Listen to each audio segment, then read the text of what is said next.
Monster Synthesis Master. Chapter 371 Link's attack shocks everyone. The players who returned to Muye immediately reported the news to the Military Intelligence Department. The Military Intelligence Department was very concerned about this news. The other organizations might not be aware of this, but the MI5 was. In just one night, they had almost uprooted the spies of the extremist forces in Shandu, which had already proved the strength of the Inhumans. Furthermore, the number of Inhumans who could accept missions was increasing, which meant that they were getting stronger at a visible rate. He had thought that the Inhumans would be a trump card of the Sand City, but he did not expect the desert forces to recruit a group of Inhumans as well. This was a big headache.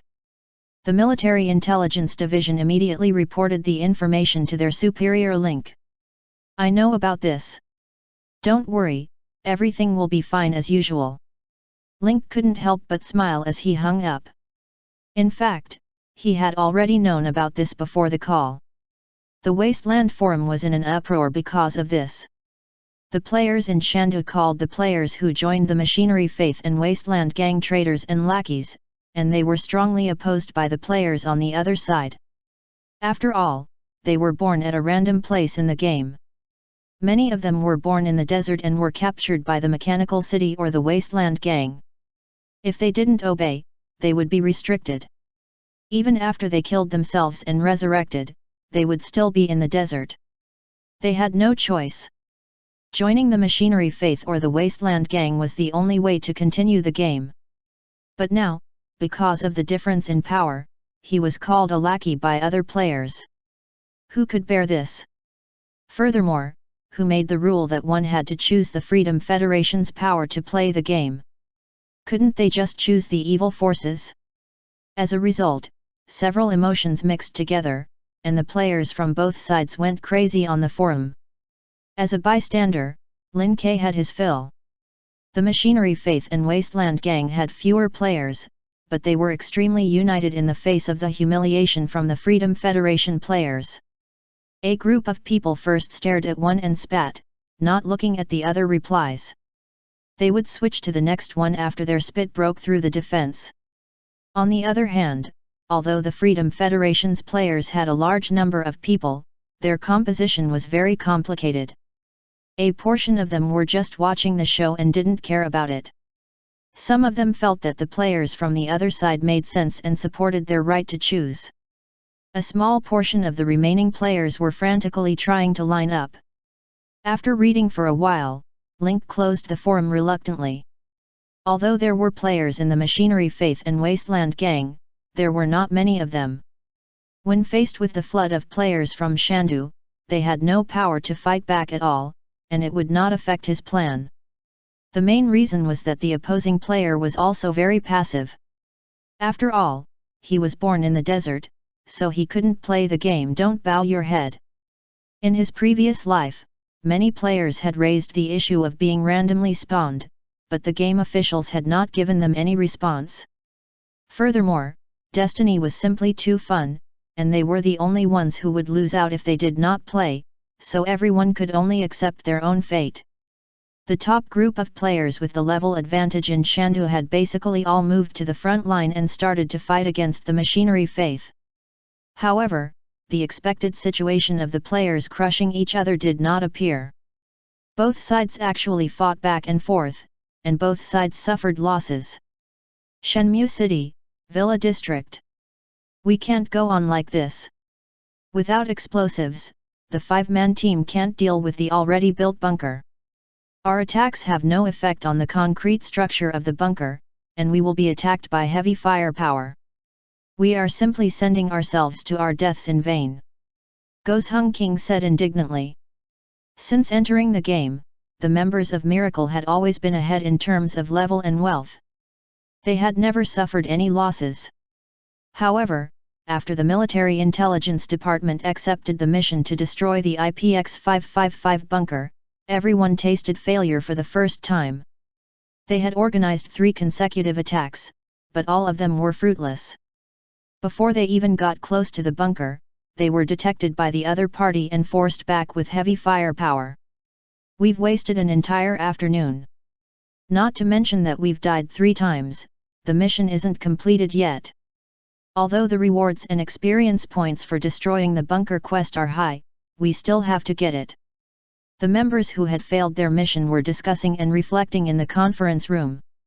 The tactical board at the side had a vague drawing of the bunker and tactics, but it was a mess because there were too many changes. But don't be discouraged. We've failed for an entire afternoon, and none of the other guilds have succeeded. Since no one has succeeded, it means that we still have the advantage. King Gushan's theory of relativity had made the members feel better. In the past, they were the ones who beat up others in Shandu. Even when they killed spies during the Great Purge, they had not been beaten so badly. But now, he had left his own territory to fight in someone else's territory. He was immediately beaten back to his original state. Let's focus on the reconnaissance and harassment missions for the time being. We'll attack the bunker that is being built. Just as the Miracle Guild was discussing, the other guilds were also having similar discussions in their villas. However, most of the guilds encountered the same situation. They had guns and weapons, but when faced with concrete blockhouses and heavy machine guns, they were helpless and could only be beaten. In the end, they had no choice but to hurry up and switch to other types of missions. Only one family chose to continue to be tough, and that was Mo Bei Lang. Lang Feng glared at the crowd. Based on the other guild's style, they would have definitely switched to other quests after suffering a loss. But we're different. We used to be soldiers. How can we turn around and run when we encounter difficulties? The other members straightened their backs and looked at Lang Feng. There was no trace of defeat in their eyes. But this operation wasn't completely fruitless.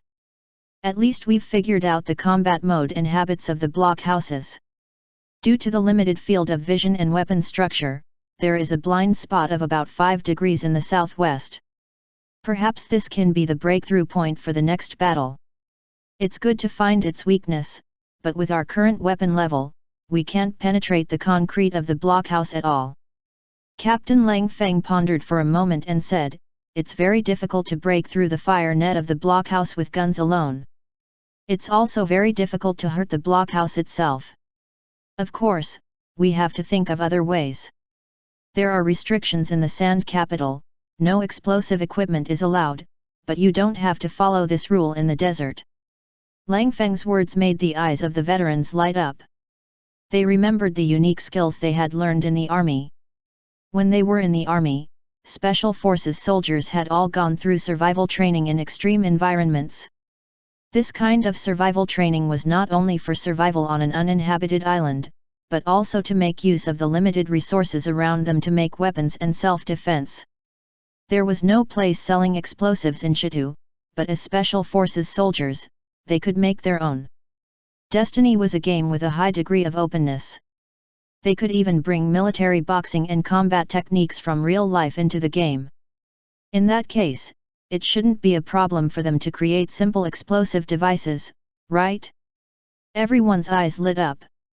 Although they had all been discharged from the military, they would never forget the skills they had used to save lives.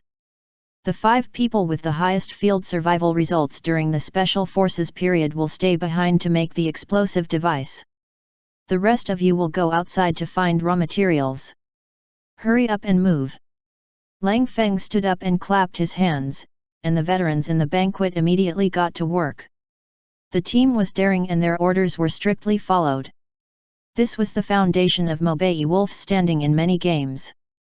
Even with the size of the top 10 guilds, they didn't dare to easily provoke the Northern Desert Wolf in the game. It was not that he was afraid of crossing provinces in reality, but that he would always be the only one with a headache if he offended such a strong-willed organization. Weeping Valley, Howling Castle.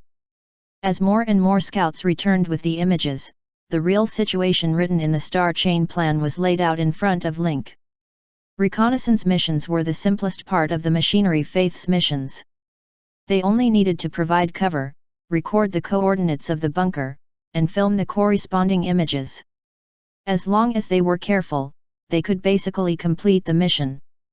The number of players who cleared the Gunfight Hotel dungeon was increasing day by day, and they had all reached level 10. The missions they took were either to continue clearing out the spies in Shandu or to the front line for reconnaissance. One by one, the coordinates of the new ancient castles were confirmed to be under construction, which also completely confirmed the authenticity of the Star Chain plan that Bombing Chicken had stolen. Director, now that the Star Chain project has been proven to be true, I would like to ask you about the reward for the Inhumans. After listening to the military intelligence officer's report, Link thought for a while and said, this plan appeared at the most appropriate time to avoid Shandu from being in a passive position. It indirectly protected the safety of people's property and the precious lives of soldiers, so the reward cannot be stingy. We also have to use this method to guide the Inhumans, so that they can contribute beyond the mission's requirements and get generous rewards. How about this? Give him 3 times the mission reward, 10 times the reputation reward, and publicize his achievements in the Azure Wood City. In addition, arrange for someone to come to Howling Heights Castle and take a section of the illusion vine for him. Tell him that it's my reward for him and tell him to perform well in the future. All right, I'll arrange it immediately. Since Explosive Chicken was the druid that Link promoted, he naturally had to give him an extra reward that no one else had. He was also a druid player, so he was most suitable to control the vines. Lin Ke was looking at the background data that the Military Intelligence Department had specially accessed for him. There were more than 100 red dots on the map. Link could check the system for records of every mission the Military Intelligence Department issued or verified. Link could also see the trend of the missions, which were the most important fortress missions. Through the data of the missions, he could see the activities of the players in the mission. For example, the west side of the map had more quests than the east side. Because the west side was mostly occupied by bunkers that were still under construction or not yet built, most players took on reconnaissance or guerrilla destruction missions. On the east side were already built bunkers, so the destruction mission was quite difficult. Only a few stubborn teams had accepted the mission, and from the data on the computer, no one had successfully completed the mission. Link knew that with the player's current strength and equipment, it would be difficult to break through the bunker. However, as their levels and equipment increased, breaching the fortress would no longer be a problem. The reason why the Fortress Destruction quest was released at this stage was to give the big guilds and strong players a place to show off, and also to give the second group of players a chance to think. Furthermore, due to tactical considerations, if no one attacked the bunker built in the east, then the Machinery Faith and Wasteland Gang would also focus on the area under construction in the west. By then, whether it was reconnaissance or destruction, the players would be intercepted and interfered with by the enemy forces, making it more difficult to complete the mission. Only by ensuring the pressure of the east would the combat forces of the Machinery Faith and the Wasteland Gang not dare to gather in the west. This way, the players who carried out the reconnaissance mission would face less resistance. This wave, according to Link, the rich first would drive the rich later, and together, they would move towards common prosperity. 1/10 of the 5 days had already passed. The players' actions had indeed delayed the construction of the Star Chain project, but it was only a delay. There were still too few players who had reached level 10. 4 players who were carrying out missions to go back and forth in the desert, just the journey alone would take nearly an hour. As a result, all the teams that were carrying out the mission could not reach the attack rhythm that was like a waterfall. As long as there was a break, the Machinery Faith and the Wasteland Gang would seize the time to build. According to the results of the information that he received in the morning, 2 footholds in the west had already been completed from construction. However, this speed was much slower than the previous night's speed, which meant that the players' harassment and guerrilla tactics were still very effective. But at the same time, Link saw that in the mission list, the big guilds had also chosen to participate in harassment and reconnaissance missions after failing to take down the blockhouse. In the entire area of the pillbox that had been built in the east, there were only a few missions. Lin Ke clicked on it and saw 2 familiar IDs. One of them was the bombarding chicken that Lin Ke had just rewarded, and the other was Lang Feng, who was known as the Battle Wolf by the majority of the players. Link's face lit up with joy. He couldn't help but exclaim, "I hope these two won't disappoint me." At that moment, in Shenmue City, the Military Intelligence Department's staff arrived at the Druid district of Shenmue City. This area was for the elite Druids of the Tree of God, and it provided a place for those apprentices who had not yet entered the sect, as well as Druids who were Inhumans to rest. After asking around, the staff members quickly found Bombarding Chicken and gave him a mission reward and additional compensation. There were many Druid players around who recognized Bomb Chicken. After all, as the earliest Druid player and the big brother who led the players to the Divine Tree to report, Bomb Chicken was almost known by everyone in the Druid region. In addition, he had the highest level and was jokingly called Big Wet Chest by the players. The star chain plan you submitted has been confirmed to be true. The Military Intelligence Department will now give you an additional reward. 3 times the quest reward, 10 times the reputation reward, and your achievements will be publicized in the city. When the military intelligence staff announced the reward, Fried Chicken was stunned.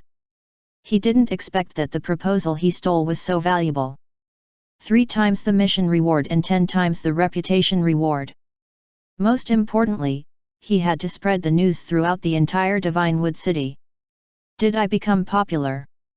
Bombing Chicken felt that happiness had come a little too suddenly. The staff member looked envious and took out a long wooden box. The above are the rewards from the Military Intelligence Division. In addition, committee member Lin has also given you a reward and a section of the illusion vine as a form of encouragement. The exploding chicken head let out a pop sound and could not help but swallow its saliva before asking, "Is the committee member Lin you're talking about Link Cheng Cheng?" The surrounding players were also shocked. Had another person that Link had taken a liking to appeared? The people who had followed Link before were Wind Chaser and Bandit Liang. Both of them were doing well now. One was a small leader, while the other worked directly in the building. When the Druid NPCs in the Druid district heard the words hallucinatory vine, they all rushed over. "You're saying that this wooden box contains the illusion vine?" Among these NPCs, there were Druid apprentices and elite Druids who were here to teach players. However, after hearing the words illusion vine, his eyes were filled with disbelief and his tone was surprised. After that, it all turned into envy. Chapter 372 The 1-month deadline is up. Welcome Dragon King. This is the illusion vine. I'm so envious, to actually be able to get Elder Lin's reward of a Kazaya. I also want to go to the front line to help, but the Military Intelligence Department doesn't accept any natives other than Inhumans. Sigh, this guy, Bombarding Chicken, is too lucky. To be able to receive Elder Lin's personal teachings and study the way of the Druids, and now to receive Elder Lin's gift of the illusionary vine, it seems that you are very optimistic about it. The conversation between the Druid NPCs was heard by the players, and they suddenly felt like Bomb Chicken was about to rise to fame. As the main character of this incident, Bomb Chicken felt as if he was in the clouds. He knew that the star chain plan might have some value, but he didn't expect it to be so valuable. The original mission reward was 5,000 EXP and 1,000 wasteland coins. Now, the mission reward was tripled, which was 15,000 EXP and 3,000 wasteland coins. It was a huge windfall. The original 10 reputation points would reach 100 after 10 times. Based on his current reputation, it was enough for Bombing Chicken to enter the Military Intelligence Department and choose an extraordinary weapon and equipment. If the rewards were enough to knock him unconscious, then what the staff said after that made him feel like he was dreaming. The new king of the Shadow District, Link, had personally given him a gift. This was already an honor. Ever since the game started beta, they had only heard of Link gifting Wind Chaser and Bandit race cars. They had never heard of him giving anything else. Today, in order to commend the outstanding contribution of the Fried Chicken, he had actually given him some sort of illusion vine. He knew about the Bombarding Chicken with vines. Druids who specialized in nature magic could control vines to bind their targets and have a restraining effect. However, the illusion vine that Link had given him sounded like it was of a higher grade. Moreover, the envious voices of the druid NPCs behind him directly expressed the rarity of this gift. Exploding Chicken took the wooden box and impatiently opened it. He immediately saw the illusionary vine slowly twisting inside the wooden box. At the same time, the system also showed an introduction. Name: Fantasy Vine, Bombarding Chicken. Grade: Dark Green. Race: Vine. Attribute: Nature Affinity. Level: 5. Initial Skill 1, Hallucinogenic Level 1. When the illusionary vine comes into contact with living things, it will cause the person in contact to hallucinate. The duration depends on the person's resistance.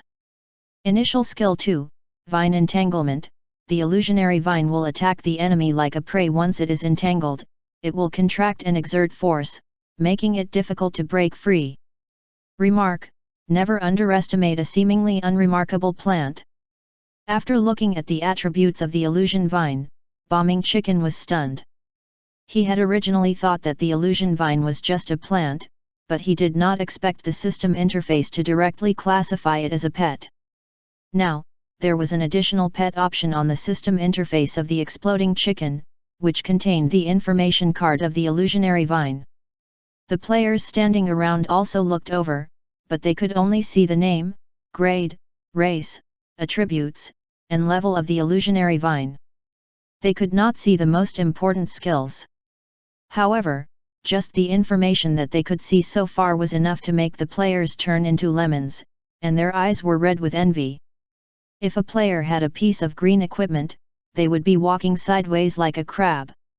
They were treated as big bosses when they formed teams for missions. Now, the exploding chicken had obtained a dark green quality illusion vine pet.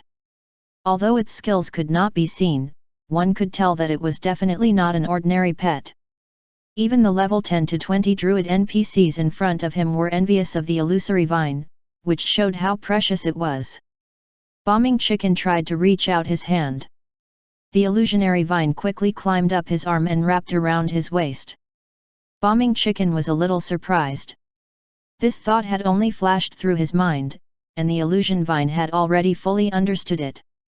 This plant was too obedient. Since the notification and reward have been delivered, I'll be going back. The staff member was also much more polite to Bombarding Chicken. After all, with more than 100 reputation points in his hands, this Inhumans could not be underestimated. The military intelligence department had been open for 2 to 3 days, and although there were many Inhumans who came, there were still some who left a deep impression. Among them, Fried Chicken was the one who left the deepest impression. The other people he could remember clearly were Zui Feng, a small leader of the Kailan Hall, and Lang Feng, who also had the temperament of a soldier.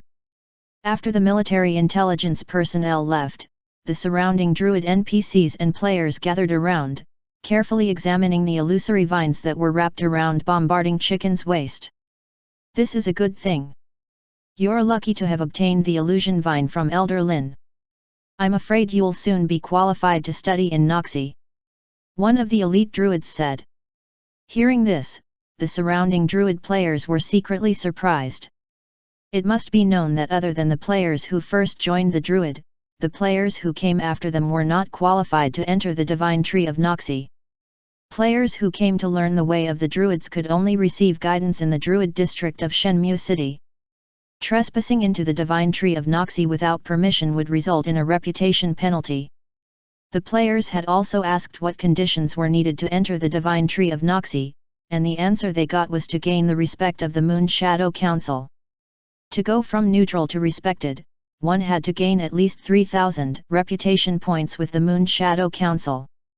The reputation points given by the Moon Shadow Council quests that players had received ranged from 1 to 10. In order to gain the right to enter the Tree of God, they had to complete at least 300 quests. This was definitely not something that could be accomplished in a day. After all, there weren't many quests in the Druid district of Mystic Wood City every day, and they weren't like the military intelligence department, where players could choose from. However, now, bombarding Chicken could directly enter the God Tree Noi to study and delve into the path of druids. He could meet the elites, ancient trees, and even elders on the God Tree. He had the opportunity to obtain more high-level missions and opportunities. How could the other players not be envious? In the end, Brother Dashi still managed to walk in front of everyone. Just because of his actions outside of the mission, he had won an almost unparalleled opening. This time, the druid players around him all understood that sometimes, completing the additional events set by the quest could trigger a hidden plot. For example, the reason for the official confrontation between the Machinery Faith and the Sand City this time was that Brother Wet Bomb Chicken had stolen a plan from his tent and directly pushed the game forward. Once MI5 promoted it in Quan Mu Leaf, all players would probably know about this little trick. After obtaining the illusion vine, Exploding Chicken was extremely excited. While waiting for the day, he had completed his class change mission and successfully communicated with an elite druid who was proficient in shape-shifting. He had mastered a transformation technique and his class changed from mystic druid to a beginner shape-shifter. Bombing Chicken did not enjoy the envious gazes of the surrounding NPCs and players.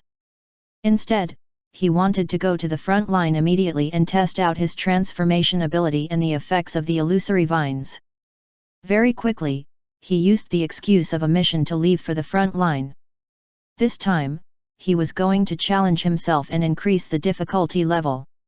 He was going to complete the mission of destroying the bunker alone. As more and more players reached level 10 in Shandu, everyone took the public bus to the Holy Land of Leveling, Mue Military Intelligence Office, to accept missions and get to know each other to accumulate reputation. Compared to the complaints of players from other regions on the forum, the players in Shandu felt that they were surrounded by happiness from the beginning to the end. Currently, the players from Dragon City and Magic Knight were still looking for their own quests. Although there were similar official organizations, the entry requirements were unusually high. For the time being, no one had heard of any players who could enter to accept the quest. It seemed that the Dragon City and Far Night officials were more cautious of the Inhumans. On the other hand, from the moment they were born in the Sand City, leveling up, choosing their classes, completing missions, clearing dungeons, and fighting between forces were all planned out by Link. This saved the players a lot of time and they did not have to run around like headless flies.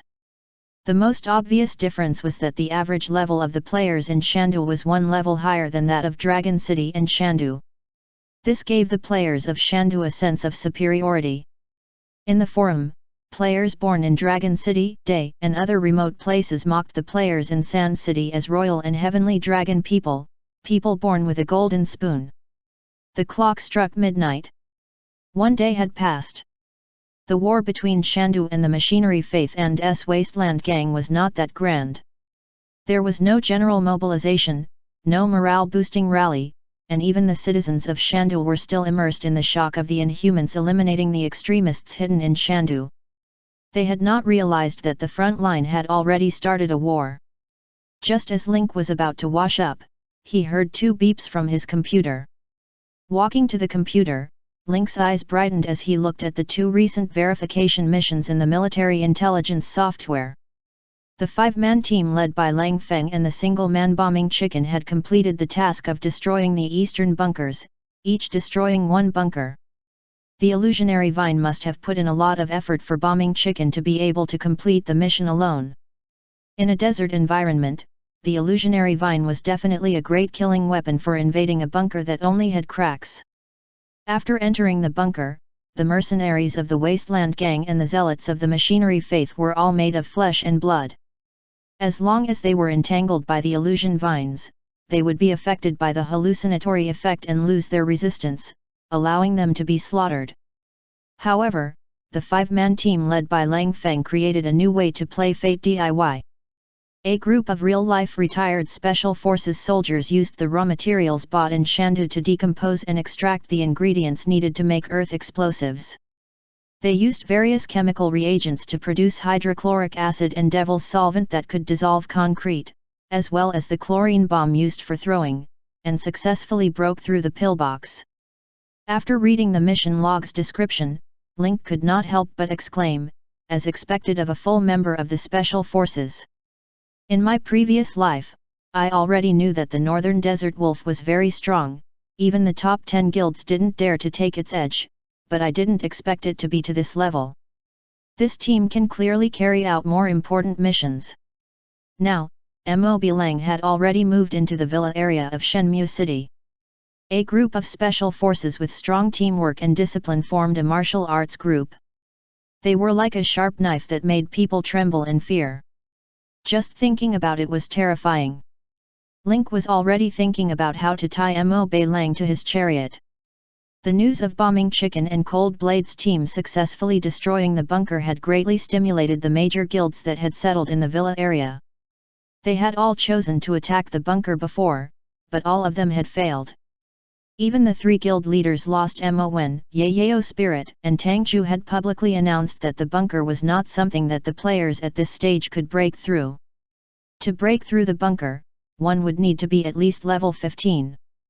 However, just as he made a solemn vow during the day, someone slapped him in the face at night. If Desert Wolf's team of ex-special forces was a team that broke miracles, then Bombing Chicken, a druid, could destroy a bunker by himself. That was completely shocking to the players. However, some players who were sensitive to information immediately realized that this was most likely due to the illusion vine that Link had given them earlier in the day. A dark green grade pet that was just a step away from blue superior grade. Although he could not see what skill it had, it was definitely not an ordinary pet since it could make a druid NPC drool. This matter was already known to everyone on the Wasteland forum. Some players had posted the data of the psychedelic vine they had detected on the forum. Some players also learned from NPCs that the psychedelic vine was a 3-piece set of aristocratic security measures launched by the Lin Financial Group's security department, one of the 3 lucky treasures. There had never been a precedent of a set being sold separately. Moreover, a set of the 3 treasures of fortune cost 50,000 wasteland coins, which was almost 100,000 in cash. This wave of bombing was very profitable. As Bombarding Chicken and Northern Desert Wolf took the lead in breaking through the bunker, the other guilds were being roasted on the fire. Even an individual and a 5-man organization could successfully break through the blockhouse, but the big guilds, who usually had loud advertisements, were all playing dead. Wasn't that a clear judgment? Therefore, the major guilds could only grit their teeth and organize their strongest players to continue to attack the blockhouses. In the end, after only 2 days, when these players' levels increased, they really found a way to attack. They also found a flaw in the design of the blockhouse, which was a very small dead angle. After that, the players who were close to the bunker came up with various ways to deal with the big turtle. Smoke and fire, stinky attacks, 3D surround noise attacks, and all kinds of poisonous insects were thrown into the bunker.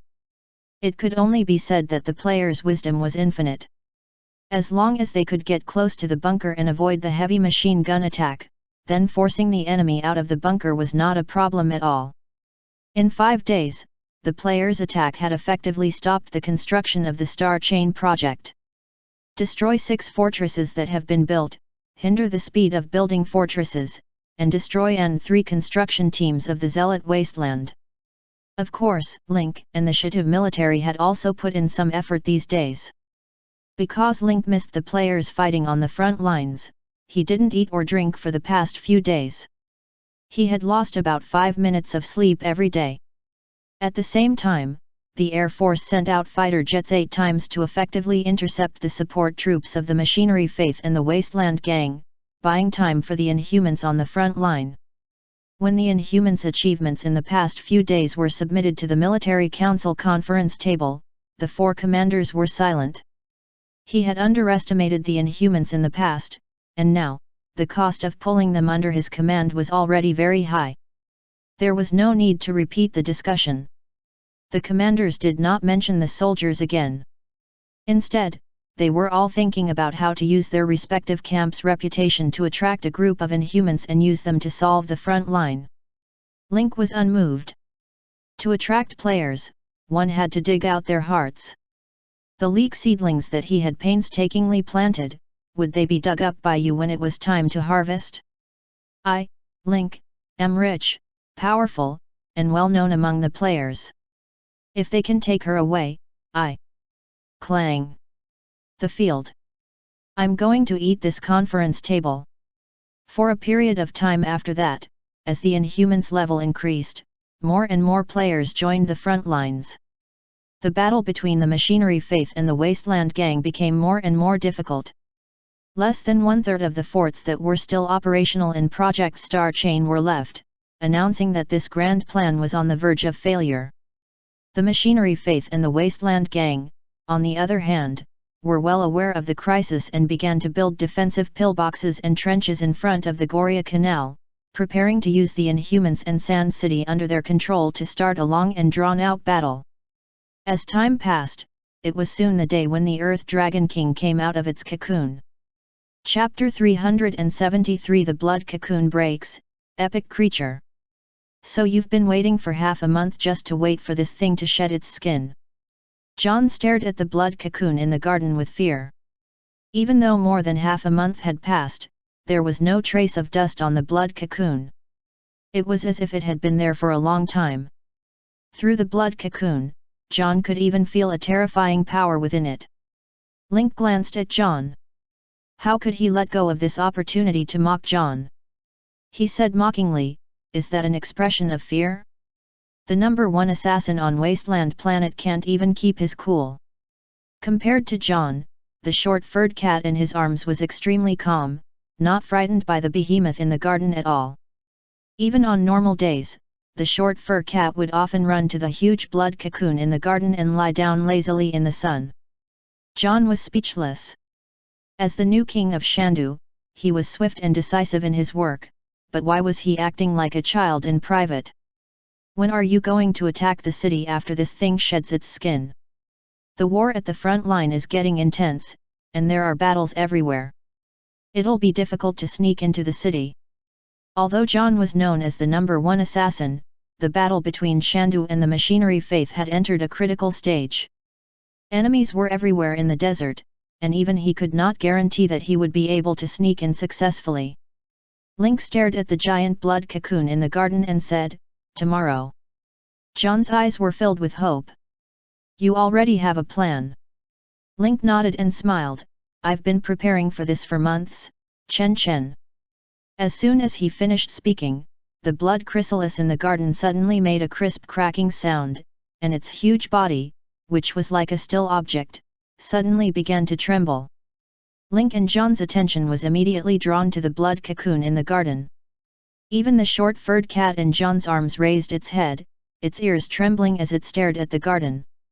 All the pets living in Howling Heights Castle sensed the powerful aura that was coming from the broken blood cocoon. They stopped what they were doing and rushed to the garden. The Sand Eagle's family was the first to fly over. After circling the garden for a while, they felt a powerful aura erupting from it. They simply led their wife and child to land on the treetops at the side. The treasure-hunting mouse also ran back from outside with its 5 little mice. They climbed up the statue in the garden to see the grand scene of the cocoon breaking out.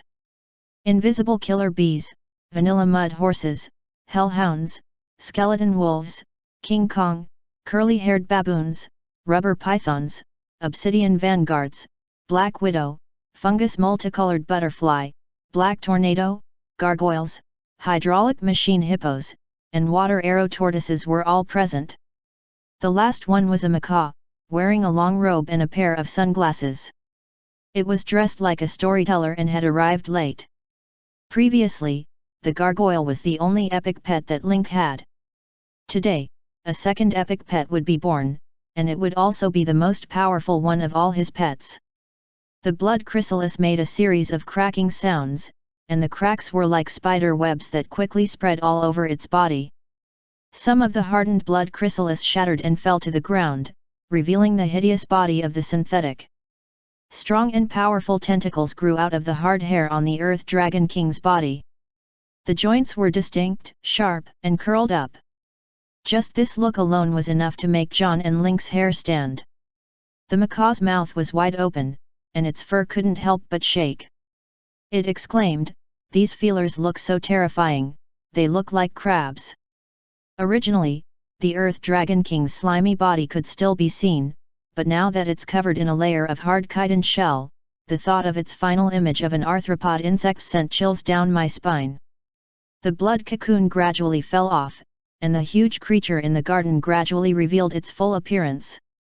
The air violently surged, and the tentacles on its body struggled to break free from the remaining blood cocoons.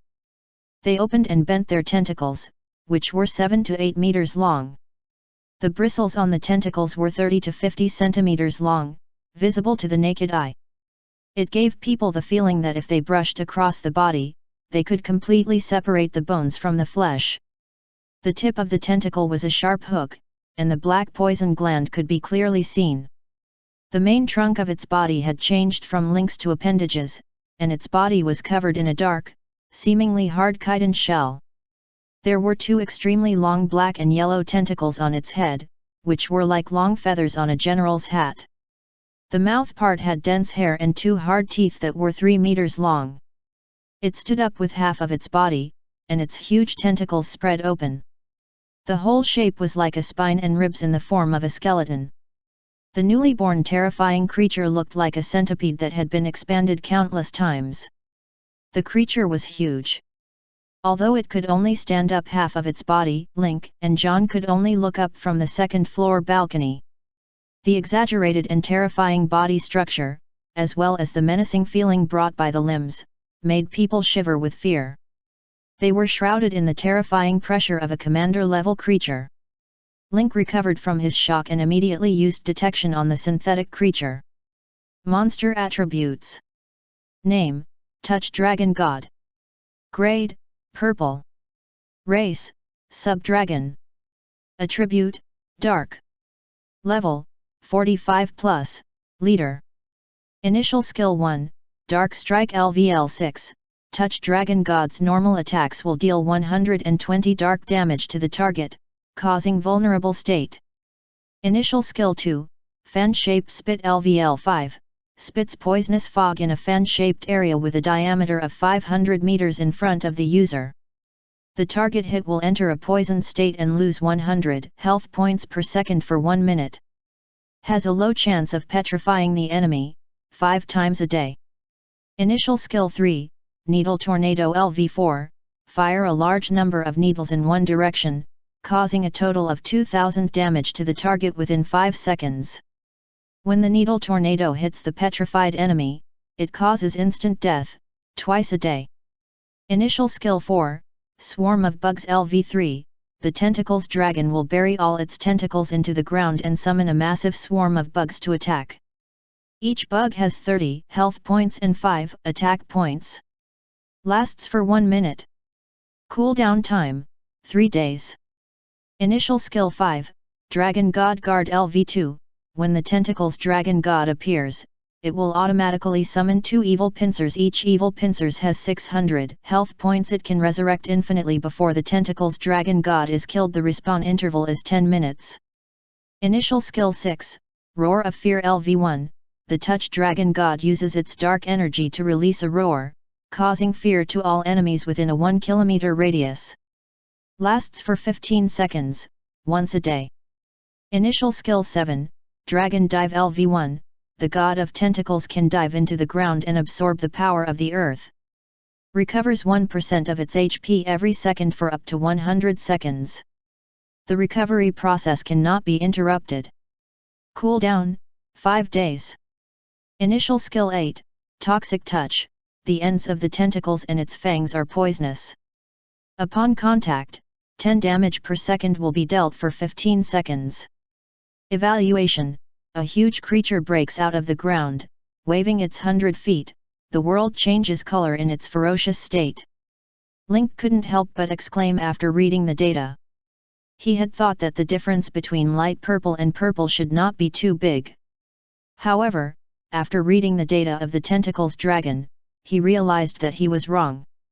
You're wrong. After reaching the epic stage, every advancement was by no means a smooth journey for living creatures. It was bound to be accompanied by great opportunities, great luck, or insights honed by time. Gargoyles had 6 skills, 3 offensive and 3 passive. They were already one of the most powerful pets in combat. But the tentacles dragon in front of him had completely shattered his understanding. Out of the 8 skills, 3 were passive, but all 3 were related to offense. The description of the tentacles dragon's skills was very detailed. However, if Link were to summarize it, he could only say one word: kill. Its powerful AoE and single target damage, control, and recovery abilities made the monster a fearsome boss. In Link's opinion, if the current Tentacles Dragon God were to fight with the Earth Dragon King before it evolved, the Earth Dragon King would only be beaten up. The synthesized Tentacles Dragon was a giant war machine that was suitable to be used on the battlefield of 2 armies. My master! The Tentacles Dragon God's voice suddenly appeared in Link's mind. It was deep and pure. Beside him, John's eyes widened, and his mouth was slightly agape. He had clearly heard the words of the Touch Dragon God. He didn't open his mouth, but a clear voice was transmitted directly into his mind. Dragon's blood was a magical material, and the shadow fragments contained a huge amount of dark energy. After fusing with the Earth Dragon King's body, the synthesized Tentacles Dragon God had extremely strong spiritual energy, and its will could directly reach the mind. At the moment, the spread of the spiritual energy had not been restrained, so John could hear the spiritual signal it released. The God of Tentacles lowered its head slightly, but its huge body still looked domineering. The treasure-hunting mouse was the most courageous. Although the Tentacles Dragon looked ferocious, it was just a huge little brother in its eyes. He quickly ran to the feet of the Tentacles Dragon and climbed up along its tentacles and bristles without a word. His movements were extremely agile. The Tentacles Dragon did not react to the little thing's actions. It could sense that its master's bloodline was flowing in its body. Although it was extremely weak, it was indeed more experienced than it. The 2 tentacles on the top of the Tentacles Dragon's head groped for Link's position and stopped in front of him. Link caressed the smooth, cold tentacle. He could even feel the movement of the muscle tissue inside. Link was very satisfied with the epic creature he had synthesized this time. Before this, Link had always been curious about what kind of pet the Dragon King, Dragon Blood, and Shadow Shard could be combined into. The compatibility rate was actually as high as 90%. But now, as he looked at the Tentacles Dragon, he finally understood. Evil Touch Dragon, your ability to dig underground hasn't deteriorated, right? Asked Link. The Touch Dragon God raised its head, and its huge body stirred up a strong wind. As the spiritual energy spread out, Link heard 2 words. No, I didn't. Since it hasn't degenerated, let's start now. As soon as Link finished speaking, the Tentacle Dragon God twisted its body, curled its tentacles, and plunged into the ground. The entire Howling Heights rumbled, the earth trembled, and sand and stone flew everywhere. In an instant, the huge body of the Tentacles Dragon was hidden in the sand. The pets in the garden ran away in all directions. The treasure-hunting mouse jumped down from the Touch Dragon God and landed on the back of the Obsidian Vanguard. The Sand Eagle family also flew up and hid at a higher place.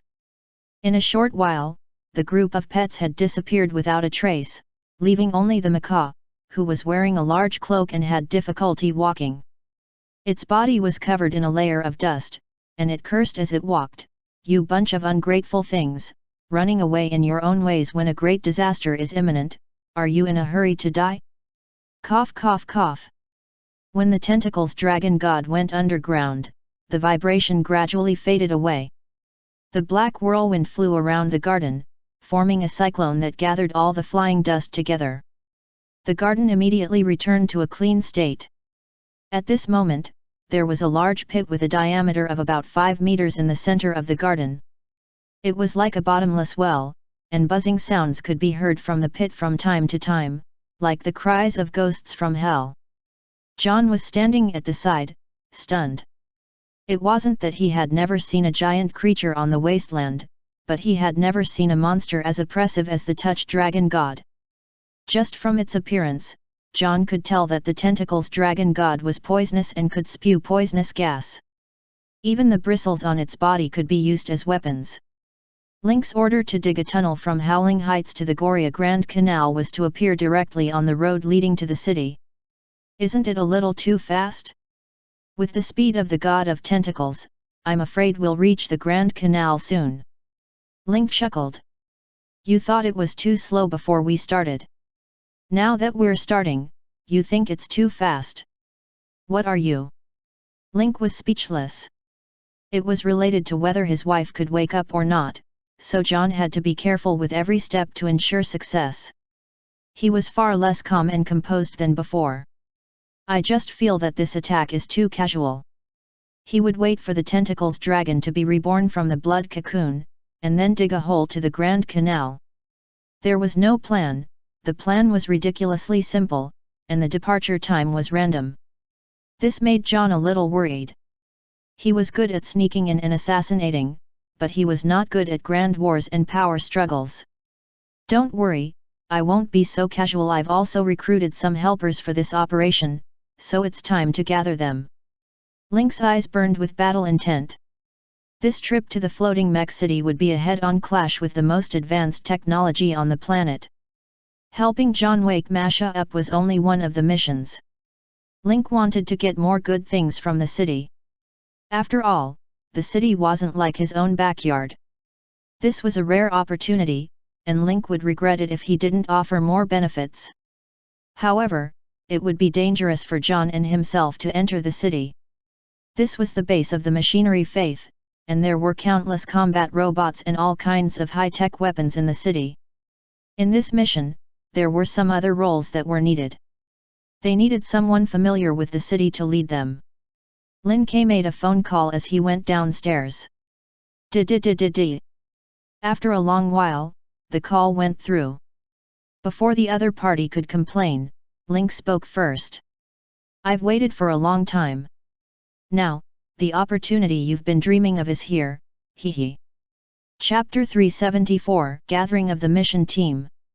In an unremarkable fast food truck shop in the underground black market in Shandu, Dave was in high spirits after hanging up the phone.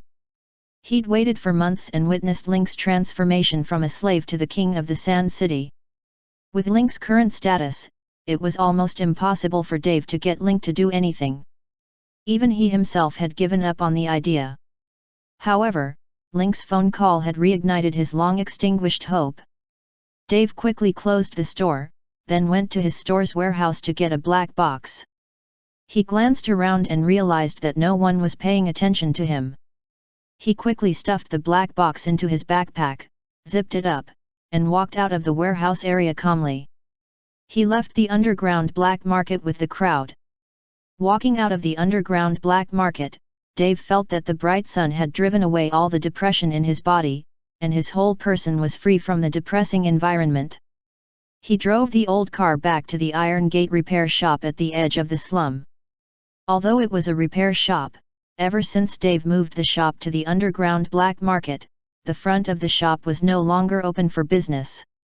It was only used for sleeping after coming back from work every day, as well as for experimental research. He entered the shop and pulled down the curtain door.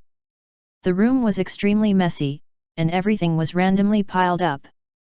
Bottles and cans were scattered all over the floor, and some even had to tiptoe to pass through the corridor. Dave opened the door of the cargo room at the corner of the stairs, and a flight of stairs leading underground appeared in front of him. Dave was usually afraid of disturbing the residents and was also worried that his plan would be exposed, so the experiments were all carried out underground. He walked down the stairs to the basement, and the sensor light lit up. On the holographic screen of the workbench were several mechanical equipment blueprints, and all kinds of tools and equipment were placed messily on the tabletop. In the corner of the room, there was a statue of a giant creature covered by a fur blanket. The lines of the statue could be vaguely seen. Dave took off his backpack and was about to get to work, but the alarm on the table suddenly lit up red. Then, a surveillance screen popped up on the hood glass display. It showed 3 strangers sneaking around in front of his house. Two of them kept looking around, and one of them bent over and tried to lock the door. Dave had been doing business in the underground black market all year round. There were at least 800 people who passed by his shop every day, if not 1,000. He had long developed a pair of sharp eyes. He could tell at a glance that these people were the assassins of the Platinum Hotel. Dave's mechanical glasses contracted back and forth, and a cold glint flashed in his eyes. He instantly understood the reason.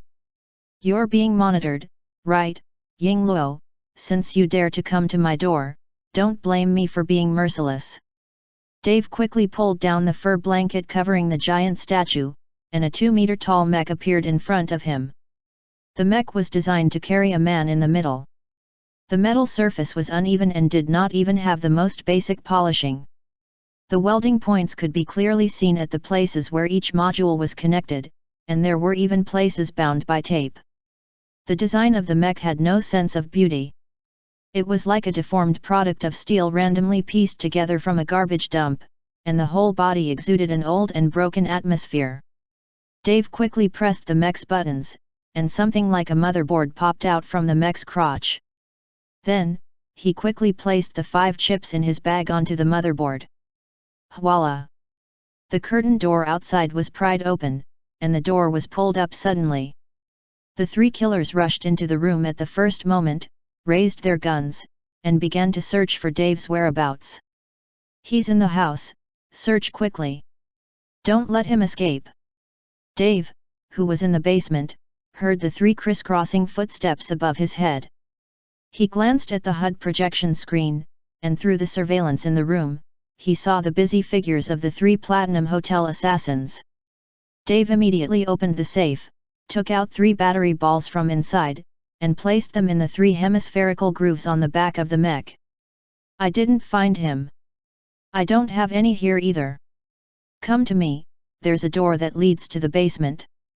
The killers outside were communicating unscrupulously, and they were sure that Dave was hiding in the basement. A moment later, the door to the basement stairs was pulled open with a creak. The sound of old and sour teeth rubbing against each other traveled down the stairs into the basement, as if the god of death had descended. "Dave, don't hide anymore. Surrender and come back with us, and you might still live. If you're still trying to resist, we'll have to bring your corpse back." The 3 killers carefully entered the stairs and slowly walked down with their guns raised. Dave was not a weakling either. He was proficient in mechanical modification. The difficulty of this bounty mission issued by Platinum Hotel was not low. "Link contacted you privately. As long as you explain the situation to Derek and are willing to tell him the secret between you and Link, we promise not to hurt you." The 3 killers looked at the traces of the steps and were sure that Dave had escaped here. However, their words were like clay oxen going into the sea, passing through the narrow stairs into the basement. There was only an empty echo, and no response. Dave ignored the killer. Instead, he climbed up the ladder to the mech and sat in the cockpit in the middle. The mech started up, and the red energy from the 3 hemispheres of the back was transmitted through a conduit to the core hub of the mech under Dave's butt, which was then transmitted to the 4 limbs and bones of the mech. The sound of hydraulic pressure and oil transmission could be heard clearly. The joints ejected pressure steam and the transmission began. The scavenger mech was officially activated. The killer, who was slowly walking down the stairs, heard the strange sound and was even more certain that Dave was in the basement. Dave's gaze was firm, and he only had the confidence to challenge after starting up his mech. "I'm afraid that the Platinum Hotel has been monitoring me for a long time. Link just called me, and you guys came right after. The underground black market is really a good place. We agreed on a free trade, so why is it not effective here?" The 3 killers looked at each other and decided to continue the conversation to distract Dave while communicating tactics with sign language. "You can't blame the hotel for this. Link is now on the Platinum Hotel's most wanted list. As the person who had the closest contact with him in the underground black market, you will naturally be monitored. Now that we've confirmed the connection, Derek has no choice but to take action and capture you for interrogation." If you cooperate and help the Platinum Hotel deal with Link, you'll have a share of the reward for the highest wanted order. Hehe, it's hard for me to be tempted by the conditions offered by the Platinum Hotel. Dave's scavenger mech's scanning function was activated. On the holographic screen, across the wall, the three people's positions were locked. The hot signal outlined the outline of the three people's figures to perfection, and he also saw their sign language. What conditions do you want? You can tell us and we can contact Manager Thomas immediately. As long as you can sit down and tell him the secret between you and Link, I think Thomas will definitely agree to your conditions. Hehe, really? Dave's banter was strong. The three of them put on special gas masks, and at the same time, one of them took out tear gas.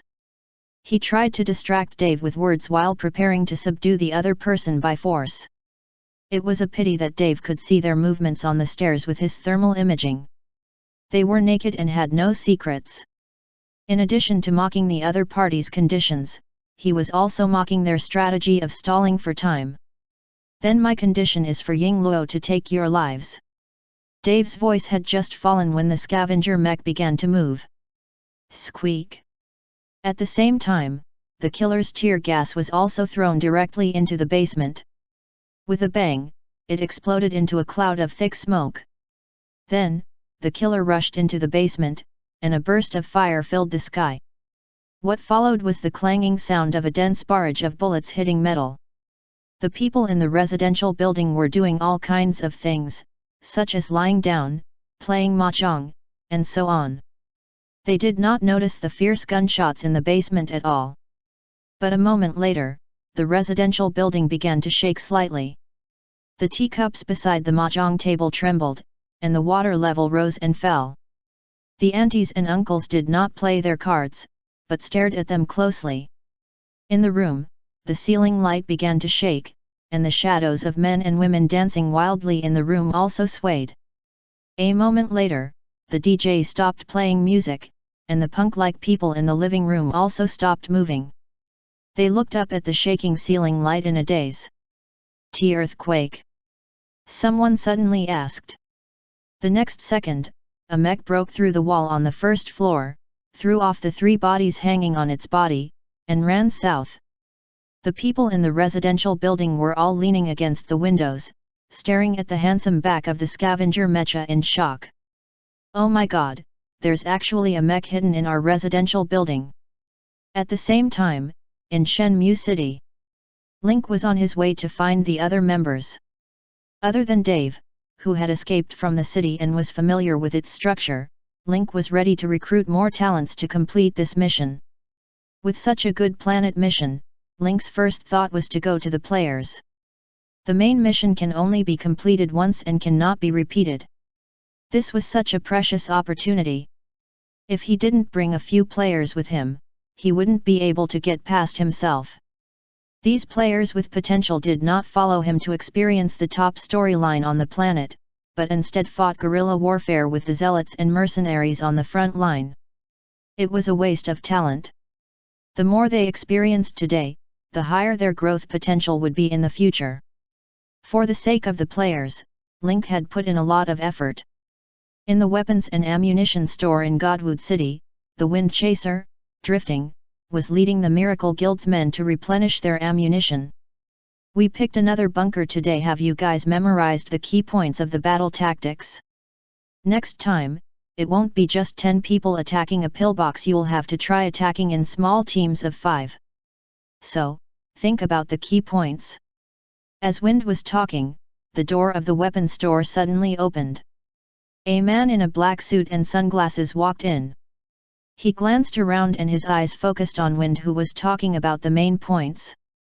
The man in sunglasses walked in front of Wind and said, "President Lin has something important to discuss with you, please get in the car." Wind recognized that the man was Link's driver. Then he looked at the black luxury car outside the gate. It was indeed Link's official car. Wind's heart skipped a beat. Link had something important to tell him. Was it a special mission? Zui Feng followed the driver and got into the car with a heart full of apprehension. Link sat in the back seat with his legs crossed. He glanced at Wind after he got into the car. 1 month after the game's open beta, Wind Chaser had reached level 19 and changed from pugilist to Qi martial artist, a profession that relied on internal Qi to strengthen the physical strength of the body. President, you're looking for me? Wind looked nervous, excited, and nervous. It seems like you haven't neglected your training, said Link, nodding in satisfaction. I have an important mission here, and I need you to sneak into the city with me. This mission is highly confidential and extremely dangerous. If you're not willing, you can choose to reject it. Lin Ke said and threw the mission text that he had already written to Wind. Immediately, a B-level mission appeared on Wind Chaser's interface. You have triggered the B-rank mission Mechanical Spy, accept/decline. Mission hint, Link admires you and has invited you to secretly head to the base of the Machinery Faith, Mech City. The mission is extremely dangerous and will be extremely difficult, but you will learn many secrets of the Wasteland planet. Your main task is to protect Link and the mysterious person, as well as to carry out the mission that Link had given you along the way. Mission reward, 50,000 experience points. Link's favorability, reputation with Shenmue City, and a random blue quality reward. After reading the details, Wind was dumbfounded. A B-rank mission. This was a mission difficulty that could not even be obtained from the Military Intelligence Department. Compared to the quest notification, the quest experience reward was not high. However, the NPC's favorability was very powerful. The reason why Wind Chaser and the Miracle Guild had been so successful after the open beta was all because of the favorability they had earned when they joined the Link Gang. Now that they could get another favorability reward, it would determine the future development of themselves and the Miracle Guild. Not to mention that the quest also had prestige in the Mystic Wood City and a random blue grade reward. Previously, Bombing Chicken was a druid player, so he had no other advantage other than being a little higher leveled among druid players. However, after receiving the Fantasy Vine from Link, they could fight alone and complete missions that many closed beta players could not. Many players were jealous. This time, the random blue grade reward was very likely to get a blue grade pet. Gulp. Zui Feng was dazed for a while before finally recovering and swallowing his saliva. Since the president trusts me so much, I'll definitely do my best. Link nodded, satisfied. You can't tell anyone about this mission. That includes your close friends.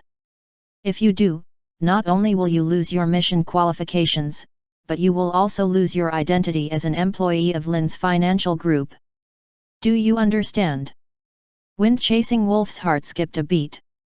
He had wanted to tell the other guild members about the details of the mission and analyze it together. But when he heard this, he immediately retreated and didn't dare to say anything. At least not in the game. If there's nothing else, you can go back and prepare. Tonight at midnight, we'll gather at Howling Heights. After Wind Chasing Wolf got off the car, the black car didn't stop, but drove straight to the next place. The Miracle Guild's players, led by the King of Dog Leftovers, all bared their teeth and surrounded him. They asked curiously, "President, why did Link call you? Did I give you a special mission?" Zui Feng's face turned into the color of pig liver, shh. I can't say. P.S. Haha. You didn't expect this, did you? Wanjun is starting to update again. Firstly, it was because she was recommended, and secondly, everyone had been urging her for the past few days, saying that there were too few updates, so Wanjun started to pay for the additional updates for next month a few days in advance. So, recommendation votes, monthly votes, and tips, hurry up and throw them over. Chapter 375 Who is the one chosen by heaven? Wind Chasing Pro blinked her eyes, then turned into a white light and disappeared from the spot, logging off. Gozhung King immediately reacted and winked at the elite members around him. He sent a wave of mosh code and also turned into a white light and disappeared. Wang Wang. A few seconds later, the members of the elite group who had been snatching weapons and ammunition in the store earlier all went offline. The weapon store owner's face was initially filled with joy, but he suddenly froze. Wind Chasing Wolf was a small leader of Kylan Hall and a member of Lin's financial group. He was also famous among the Outlanders in Shandu. Wind Chasing Wolf had never been stingy when it came to buying weapons and ammunition. Every time he came, he would buy in bulk. He was one of the big investors of the weapon and ammunition store. The weapon store owner had been prepared to make a fortune today, but all of a sudden, the Inhumans turned into white light and disappeared, leaving the weapon store owner in a state of confusion. After going offline, Wind Chasing Wolf summoned the Shandu team to the meeting room. King Gozheng came in from outside and asked curiously, "Brother Feng, what's the matter? Why are you being so mysterious?" Seeing that all the elite members had arrived, Wind said in a low voice mysteriously, "Link looked for me just now and gave me a B-rank mission." As soon as he said that, everyone was shocked. From time to time, there were gasps and terrifying sounds in the conference room. A B-rank mission. Ying, that's a mission that involves a major powers plot. The risk is high, the mission is complicated, and the rewards are great. There are even special rewards. As a core member of the guild, King Gozheng had done a lot of preparation work and knew the meaning of the various level missions. The elite members were also dumbfounded.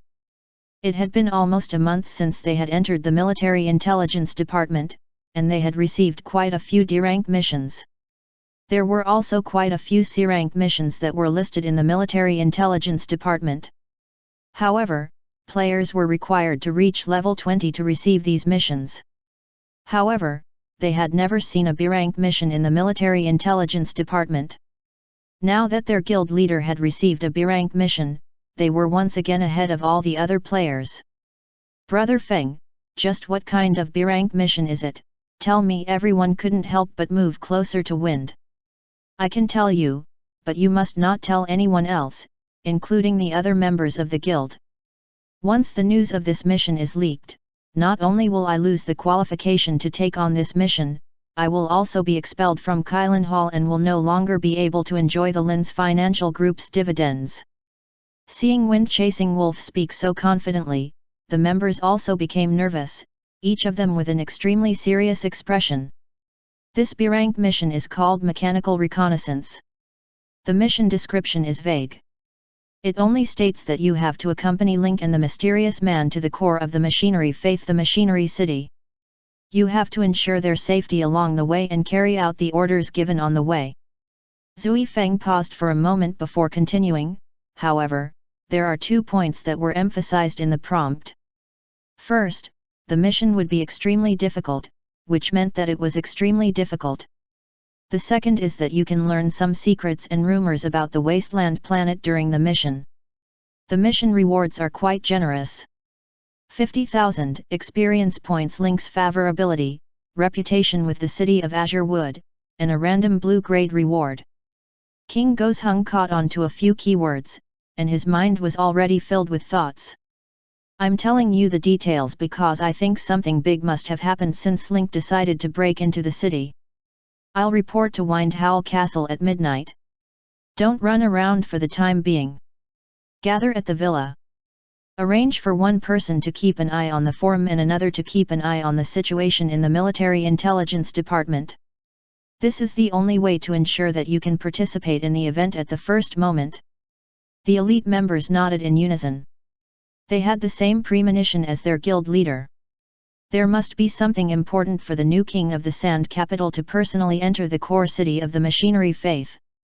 Now that Wind Chasing Wolf had obtained this B-rank mission, he naturally wanted to maximize the benefits. "I have a feeling that this mission won't be simple." The mysterious person that Link didn't reveal might be the first to start a war on Wasteland Planet. Zui Feng's guess was not without reason. As the president of the Miracle Guild, a member of the Game Hall of Fame, and a 10-year-old player, Wind had his own unique understanding of the game plot. It had been 10 days since the game's open beta, and the average level of the players was around level 13. They had a basic grasp of the game settings and were familiar with the game environment, which was the stage where the newbies were going through the transition to mature players. Moreover, with the launch of the open beta, the game cabin on the market was no longer in short supply. With the current logistics speed, as long as an order was placed in the same city, it could be reached within 3 days in remote areas. The threshold for netizens to enter the game was much lower, and many new players had entered. Under such circumstances, it was time for the plot of the wasteland to start going on. With Wind's sharp intuition, he believed that this trip to the city would be the key to the chaos. While Wind gave out missions to the elite members, Link continued to wander around the city, waiting for news from the military intelligence department. Link made a list of all the members he needed and sent it to the military intelligence department. They would send him the location after searching. During this period of time, Link had already performed the same act on Fried Chicken, Lost Emma Wen, and Lang Feng. The 3 people who received the task were almost the same as Wind chasing Wolf, surprised and happy. Lin Ke felt as if he had watched the replay 3 times in a row. Very quickly, Link received 2 more messages. One was the coordinates of the vice president of the Kallenheart Guild, Ye Yao Ling, and the other was the coordinates of the president of the Friendship Guild, Tang Zhu. Both of them were shocked when they learned that Link had summoned them alone. After all, they had never interacted with Link before, and their performance in the military intelligence department was not the best. They did not know why Link would value them. And when Ye Yao and Tang Zhu faced Link, they boldly asked for the reason. "President Lin, why me?" Link's lips curled up into a self-proclaimed wise smile. He served the chicken soup he had prepared. "It's because I've been paying attention to you since the beginning. Even though you're not the most eye-catching among all the Inhumans, you're the one with the most potential in my eyes. You're a piece of unpolished jade waiting to be polished." His words almost made Ye Yao and Tang Zhu cry. They wished they could sell their lives to Link.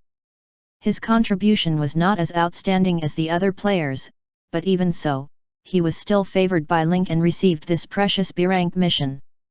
It had been almost a month since the game's open beta, but no one had ever received a B-level mission. With this B-rank mission and the chance to gain Link's favor, I'll become the next fluttering in the wind if I seize the opportunity. However, when the players who had met with Link in private arrived at the castle on time that night, they saw a few familiar faces in front of them. Their hearts almost split apart. "Why are all of you Yingluo here?" The others were also on guard, their expressions unfriendly. Logically speaking, he was the only one who had been told about the mission. Link had also repeatedly reminded him not to leak the mission. However, almost all the famous players in the Sand City were present. The scene suddenly felt strange and awkward. "You're asking me why I'm here and why you're here at Wind Howl Castle. Mind your own business. I just thought that the moon here was pretty good, so I came here to admire the moon." "Hee, that's unfortunate. I'm here to look into the distance." Since they couldn't tell them the mission, the players decided to play Tai Chi. While they were at loggerheads, they also tried to figure out why the others were here. Everyone knew that the other party was talking nonsense, but they still had to follow the nonsense and ask until there was a loophole. Only then would they really see through the other party's disguise. Just as the few of them were gritting their teeth and trying to break through the enemy's defense, a short, bald, and sloppy mechanic with a mechanical shrunken eye walked out of Howl Castle. With his hands on his waist, he said in an unfriendly tone, "All right, stop bragging. Come in." The players who were specially selected followed Dave into Howling Heights with bewildered expressions.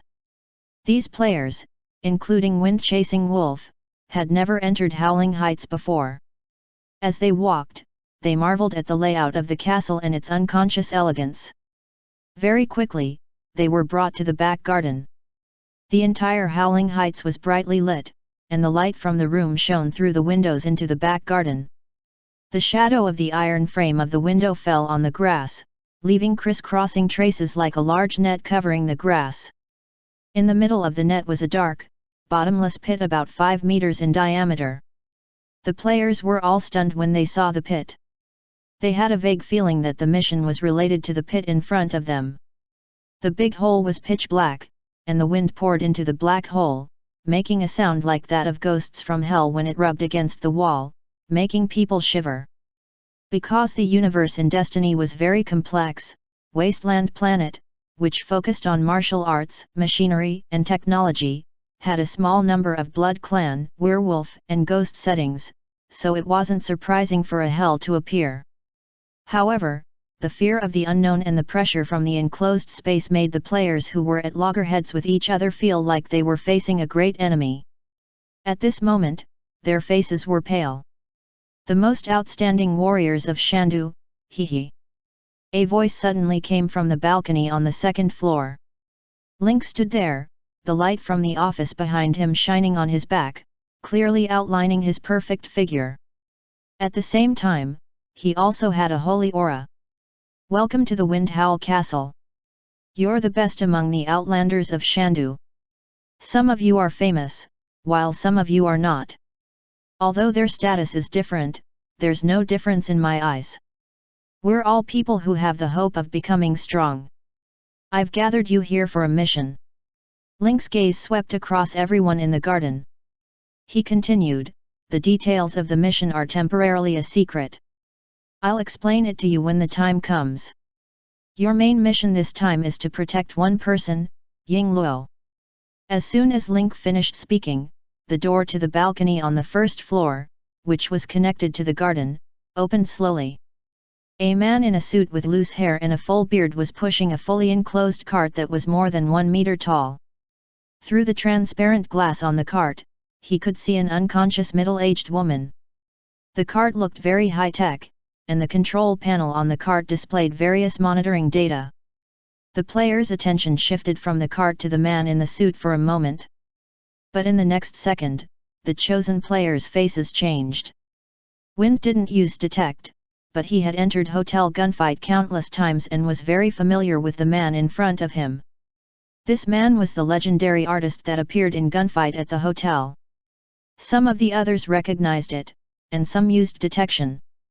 When the words legendary appeared in front of the players, everyone reacted. For a moment, all the players except Wind were stunned. They did not expect the legendary NPC that had troubled them for so long in the dungeon to be related to Link. I'll leave this mission to you all.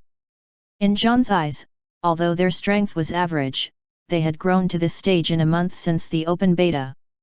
Their strength and qualifications were excellent, and they could more or less contribute to this mission. The players didn't even dare to breathe as they obediently stood in a row to the side. The artist in the pocket dimension was just a mirror image, but the one in front of him was the real person. No one wanted to leave a bad impression in front of the legendary NPC, so they were as obedient as kittens. Now, these players suddenly had an idea. Now, it would be clear whether Link was the chosen one or the painter was. Judging from the artist's careful and fully sealed cart, it was clear that the mission was related to the unconscious woman in the cart. Link, on the other hand, was more like an agent for the prostitutes. Link looked at the player's attitude and couldn't help but curse. These guys weren't even so respectful in front of him. Sure enough, he couldn't move when he saw a legendary. This chain of contempt was too real. Wait a moment, I'll go get something. Link returned to his office from the balcony. He opened the secret door of the bookshelves and went down to the basement. They were going to sneak into the city, but with their numbers, they would definitely be discovered by the patrolling robots. Then, they would face a flood of attacks from the mechanical army, so Link had to be fully prepared. First, he took 500 ml of Moonwell water to replenish his health points. Then, Link took the 3 pulse signal bombs from the shelf and stuffed them into his bag. These were godly weapons against the machinery faith. They could paralyze all electronics and machinery within 100 meters. Such a task of infiltrating the enemy's nest naturally required a holographic human skin mask to disguise, which could make the plan twice as effective with half the effort. It could also confuse the enemy at a critical moment. Finally, Link focused his attention on the Soul Crown. After obtaining the blueprint for the Spirit Crown, Lin Kuei still ordered his men to forge the blue-level equipment. The spirit crown looked like a metal ring on the outside, and there were a few metal strips on one side. The design was simple and elegant, and it had a kind of postmodern minimalistic beauty. However, the entire metal was a strange dark blue color, as if it had failed to quench, or as if it had some special energy. Link picked up the spirit crown with both hands and put it on his head. The soul crown stopped about 10 centimeters above Link's head. It floated like a halo above an angel's head in the murals on the dome of St. Maria's Cathedral. How can I not wear this when I go to the machinery faith? Link waved his hand lightly, and the spirit crown on his head disappeared into thin air. However, all the attributes and effects were already in effect. After bringing all the equipment, Link went through them. Throat cutter, blue; magic box pistol, blue; kinetic boots, blue; pulse signal bomb, blue; spirit crown, blue; nano battle uniform, purple; flickering dagger, purple; multi-purpose combat armor, purple; elemental ring, purple. Everything was ready, they just needed to set off. 376 Chapter 376 Army approaching the city. Soul crown. Quality, blue. Parameters, weight, 0.5 kilograms, anti-magnetic metal, amplification vibrative metal, magnetic field twisting function. Equipment requirements, LV25, intelligence 25, energy 25. Attribute bonus, intelligence +5, energy +5. Effect bonus, the strong magnetic field unique to the Chinook field bind crown will block any invading consciousness for 1 hour. Chinook field enhance crown can enhance your spiritual power, allowing you to use psychic power like an esper for 30 minutes. Magnetic field distortion - spirit crown can distort the magnetic field around it, causing the crown to disappear visually. Even though there were many implanted robots and mechanized soldiers in the city, the biggest threat to Link was still the leader of the machinery faith, Dr. Zhao, who guarded the city as a pioneer in the field of machinery. If a normal person encountered Professor Zhao, they would be deceived by his mechanical body and the brain in the tank on his head. They would think that he was only proficient in mechanic combat, and that his weakness was his head. In fact, after Dr. Zhao replaced all his organs with machines, his only original component, the brain, had also undergone unprecedented development, and it had activated telekinesis. He had also found a new path and possibility between machinery and esper abilities. This was also why the machinery faith did not develop into an intelligent creature that was completely controlled by the Purge Protocol program, but instead became a fusion of half human and half machine. Others might not know, but as a veteran player for 6 years, Link still remembered the trump card of this big boss. Many of the guild leaders present today had been tricked by Dr. Zhao's telekinesis in his previous life, and it had even led to an armed fight between several major guilds. Now that Link had something as good as the Soul Crown, he naturally had to wear it in case Professor Zhao tried to trick him. Link walked out of the secret chamber and passed through the hall on the first floor to the garden. The players were no longer as restrained as before, but most of them still did not dare to speak, afraid of leaving a bad impression on the painter. What a joke! A good impression of a legendary NPC could affect one's future development in the game. It was priceless. Only Dave, who was also an NPC, dared to talk to John, and his words were full of admiration. And because Dave was proficient in machinery, the conversation between the two went from the ecosystem maintenance box with Masha to the scavenger mech. This mecha is what I've saved up these past few years. The chips inside are the 5 modular chips from the mechanical zealot. That's how I got to know Link. You've just arrived in the sand capital, but it's as if you already knew that I needed these 5 chips. You've successfully found my weakness. So, you accepted Link's invitation to help us sneak into the city? John could not help but ask. Dave's eyes turned from excitement to determination. He gritted his teeth and said, 10 years ago, there was a sudden power failure in the city. I was lucky enough to escape with my granddaughter, but we encountered the zealots on the way. I fought my way out, but Helen was captured by them. I've spent every night in hatred and longing, and I swear that I'll return to the city one day to save Helen. And today is the day. I'm sorry, I didn't know you had such a story behind you. John felt apologetic as he caressed the maintenance box. He had come to the floating mech city to save his family, so he understood the feeling. Dave chuckled and scratched his head. His face was full of smiles. I thought Link was the only one bringing me along. I didn't expect the famous painter to be here as well. I'm even more confident in this trip to the city. Wind chaser like Pro, Lang Feng, bombarding chicken, lost Mo Wen, Ye Yao Ling and Tang Ju. The six of them stood at the side, carefully listening to the story. One moment, they were drooling at the scavenger mecha, and the next moment, they were moved by the bitter story behind Dave. Link returned to the garden and asked, "Are you all ready?" The six players immediately straightened their backs, like soldiers being inspected. Dave climbed up the scavenger mech in 2 or 3 steps. The core energy on his back was activated, and red energy was injected into the central hub through a conduit, activating all parts of the mech. Bang bang bang! Dave operated the scavenger mech and thumped his chest 3 times, indicating that he was ready at any moment. John also nodded slightly, indicating that he had no problems. As for the 6 players, Link completely ignored them.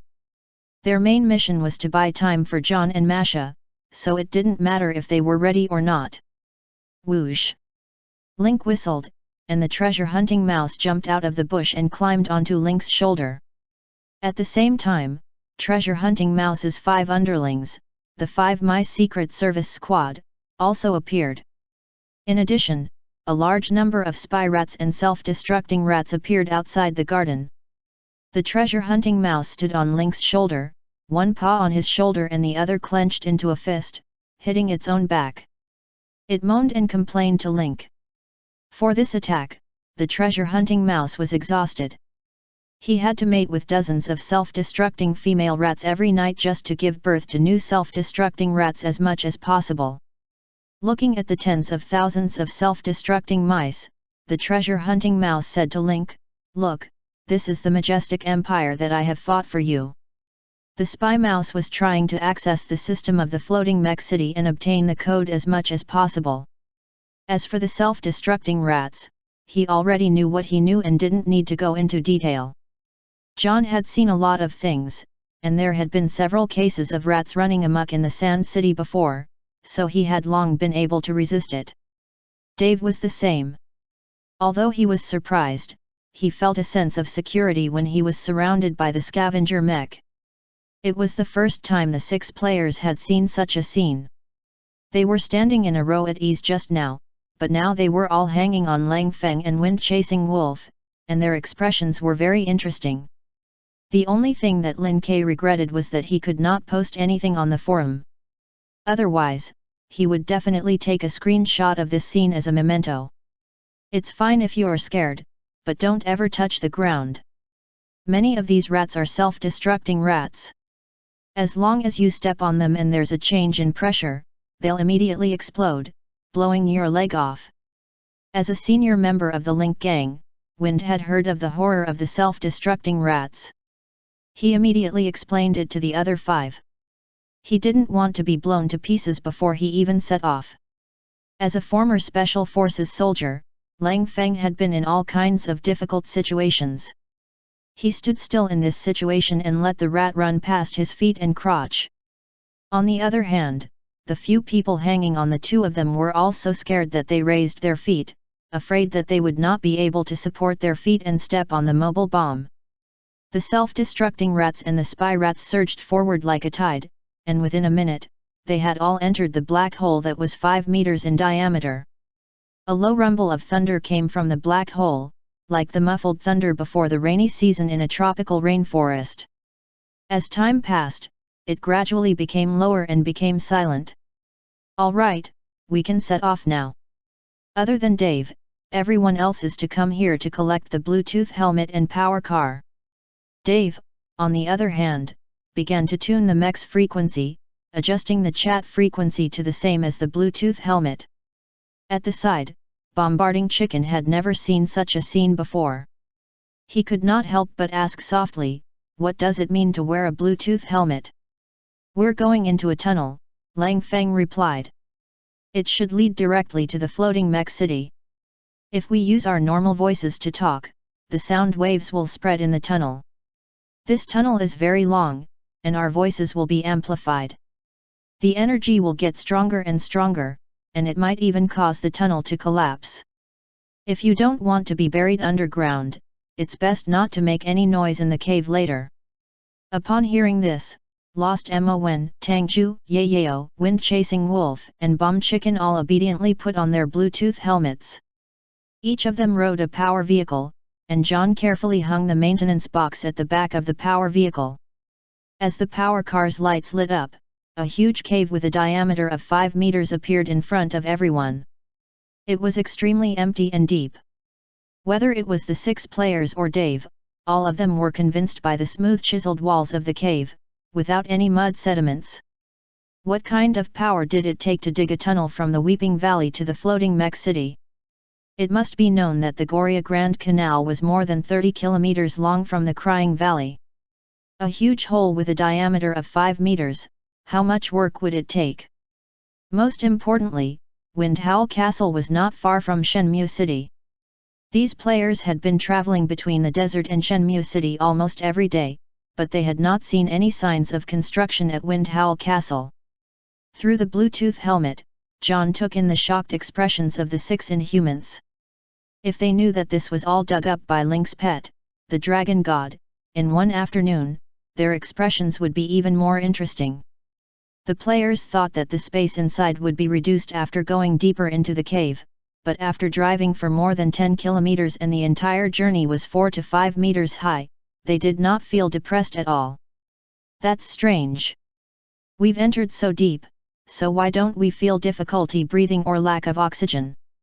Lost Mon could not help but ask.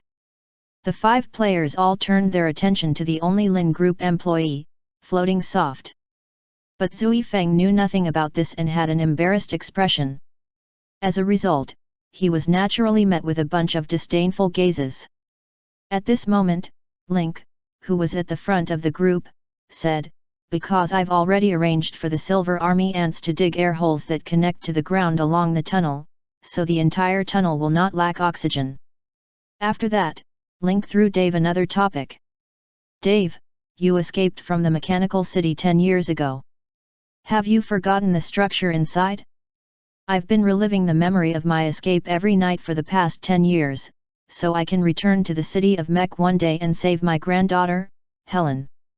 Also, I've gained a general understanding of the city's structure through the Zealot's memory chip and my own memories." Dave tapped his chest as he spoke, and a ball of light emerged from his chest, forming a holographic image in the air, a complex and exquisite city of the ages, the Mechanical City.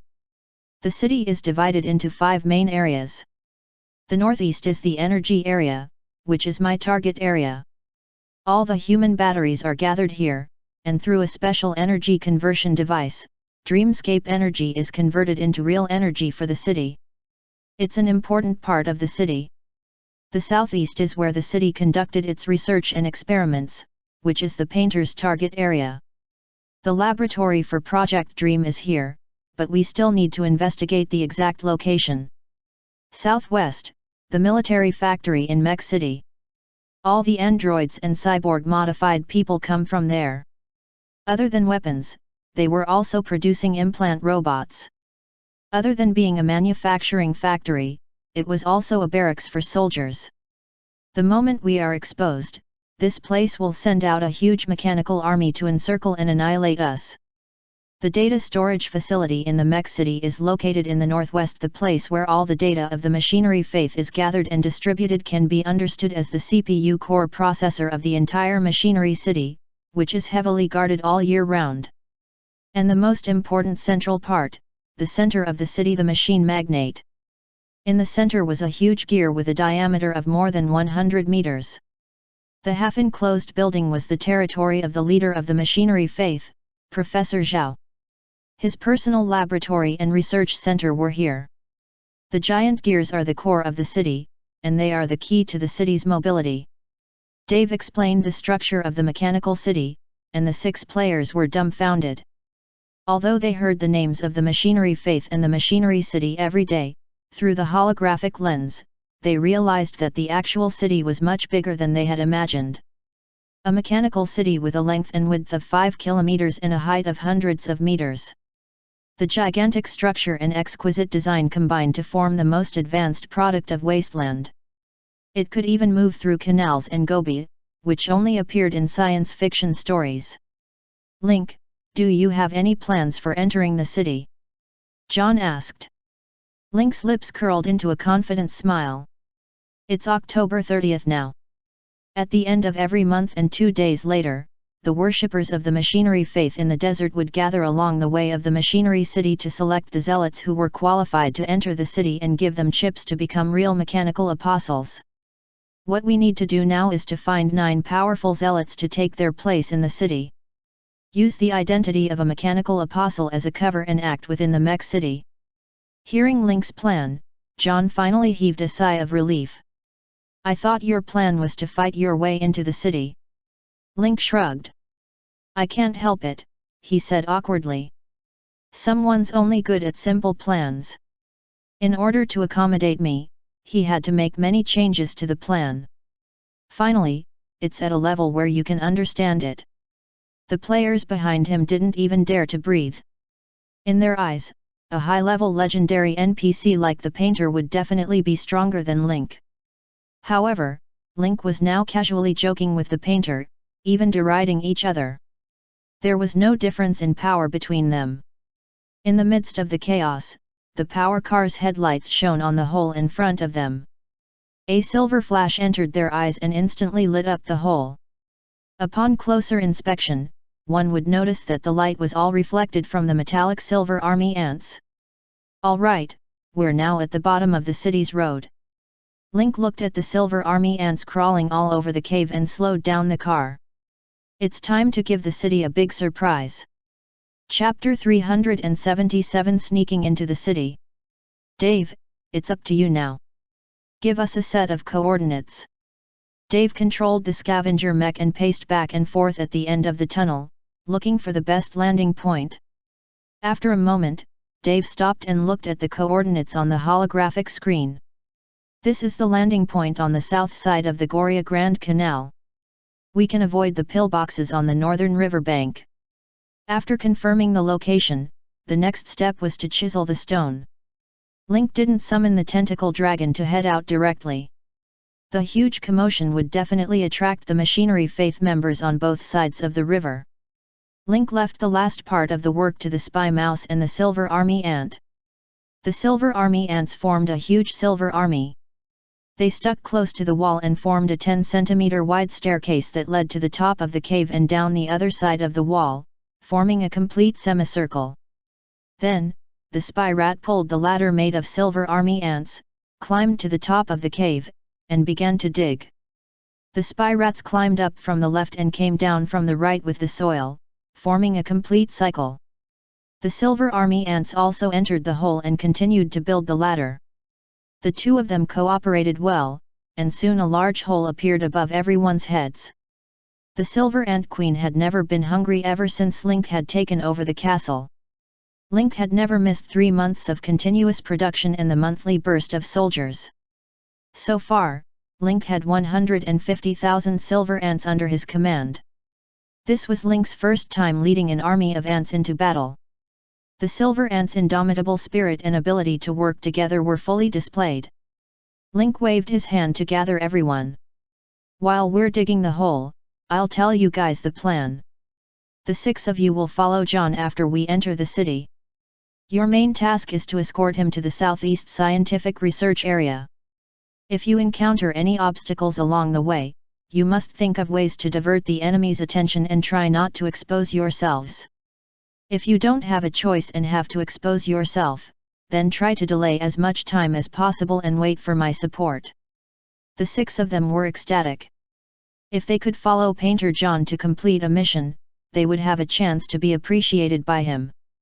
No matter what, they would still have some feelings for him after going through such a dangerous mission together. They would definitely be able to get along with him better than ordinary players in the future. Now, the 6 players understood that the reward of this B-rank mission was not the biggest reward. The real gain was the intersection with the painter John. As the saying goes, there are 4 great iron bars in life. They'd carried guns together, gone through windows together, shared the dirt together, and photoshopped together. It was even more difficult for 9 players to sneak into the floating mech city than 3 max-level players from the inferior game in World of Warcraft bringing 6 newbies to the enemy's main city to kill the leader. This was an experience that some players would never experience in their entire lives.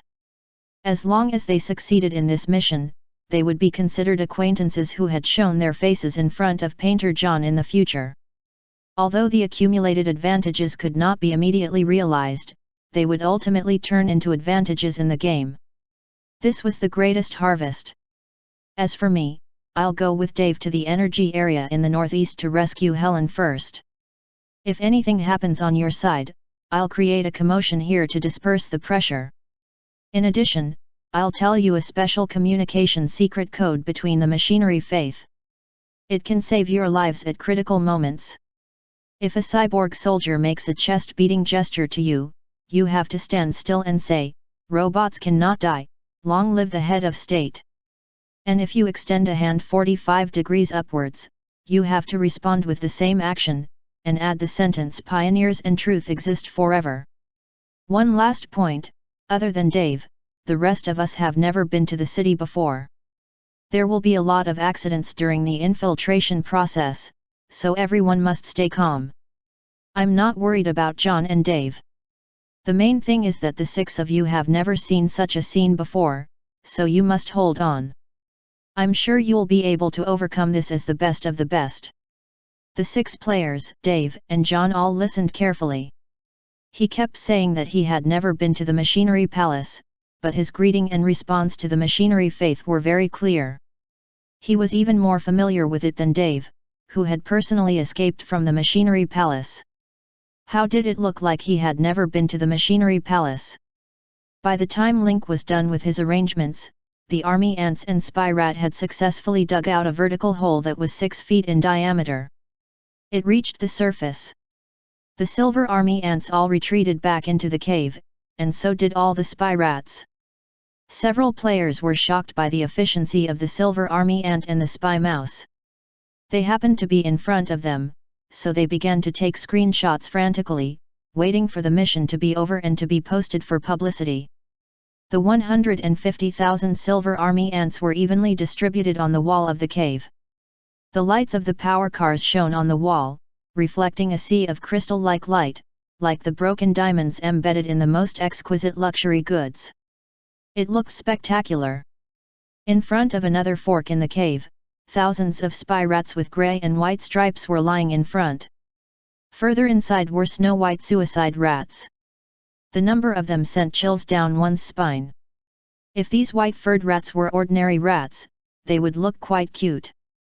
However, after knowing that these were all self-destructing rats, the players kept their distance.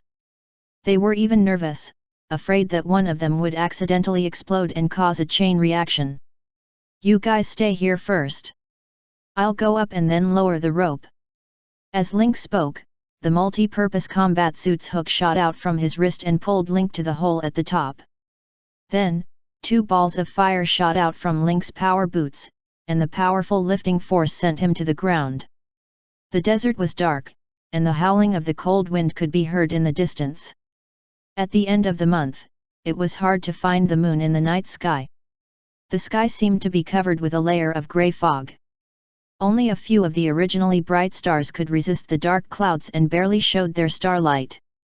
The dark, moonless environment was more suitable for infiltration. When he was about 30 feet from the bottom of the hole, Link fired the hook at the hole again. A moment later, the gears stopped and the hook was successfully nailed to the ground. John held the maintenance box in one hand and grabbed the hook with the other, successfully rising to the ground. As soon as John landed on the ground, he immediately changed his temperament. She was standing right in front of you, but you couldn't feel her presence. Even if they walked back and forth in the sand-filled Gobi Desert, they would not hear any sound. Midnight Spirit's ability was fully displayed. Midnight Spirit, able to hide its aura at night, and its movements will not produce any sound. Movement speed at night plus 50%, agility plus 20%. Looking at John, who was on high alert, Link couldn't help but ask, I really envy your midnight ghost ability. You move like a ghost at night. Now I feel that having 6 mutants follow you is just adding to your burden. I hold the opposite view from you. John turned around and smiled. The Midnight Spirit's ability does not make any sound, so it is a little too suspicious. The ability of the Inhumans you chose is similar to the Zealots who were chosen to enter the Machinery Faith. It is more reliable to bring them with you, and they will not arouse suspicion no matter where they go. Link pulled out the scavenger mech and continued to say to John, I'm just casually saying this, and you're already showing off. If you're exposed later, don't try to show off and don't ask me for help. I'm the expert in dealing with this kind of big scene. Midnight Spirit was a specialty and not a skill, so it could not be taught. Link was only a little envious. His advantage, as he had said, was in large-scale battles. With Apocalypse and the Heaven's Son's insight, the number of enemies was Link's nourishment. He would become stronger the more powerful he was. As long as there were enough enemies, Link would be able to stack enough blood rage.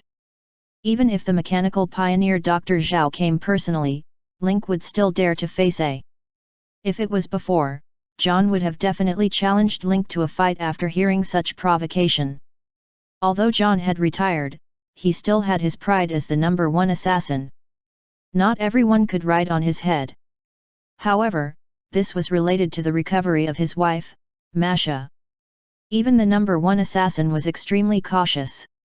It was a once-in-a-lifetime opportunity to sneak into the city, and failure was not allowed.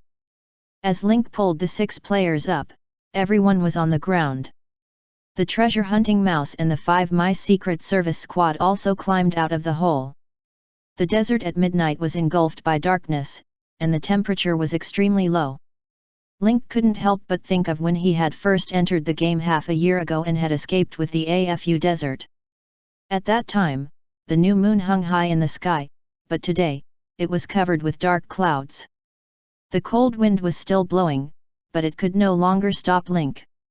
Tonight is the Ascension ceremony of the Machinery Faith.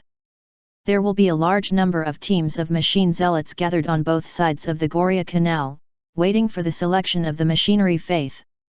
The strong ones will be promoted from zealots to machine warriors, officially joining the Machinery City.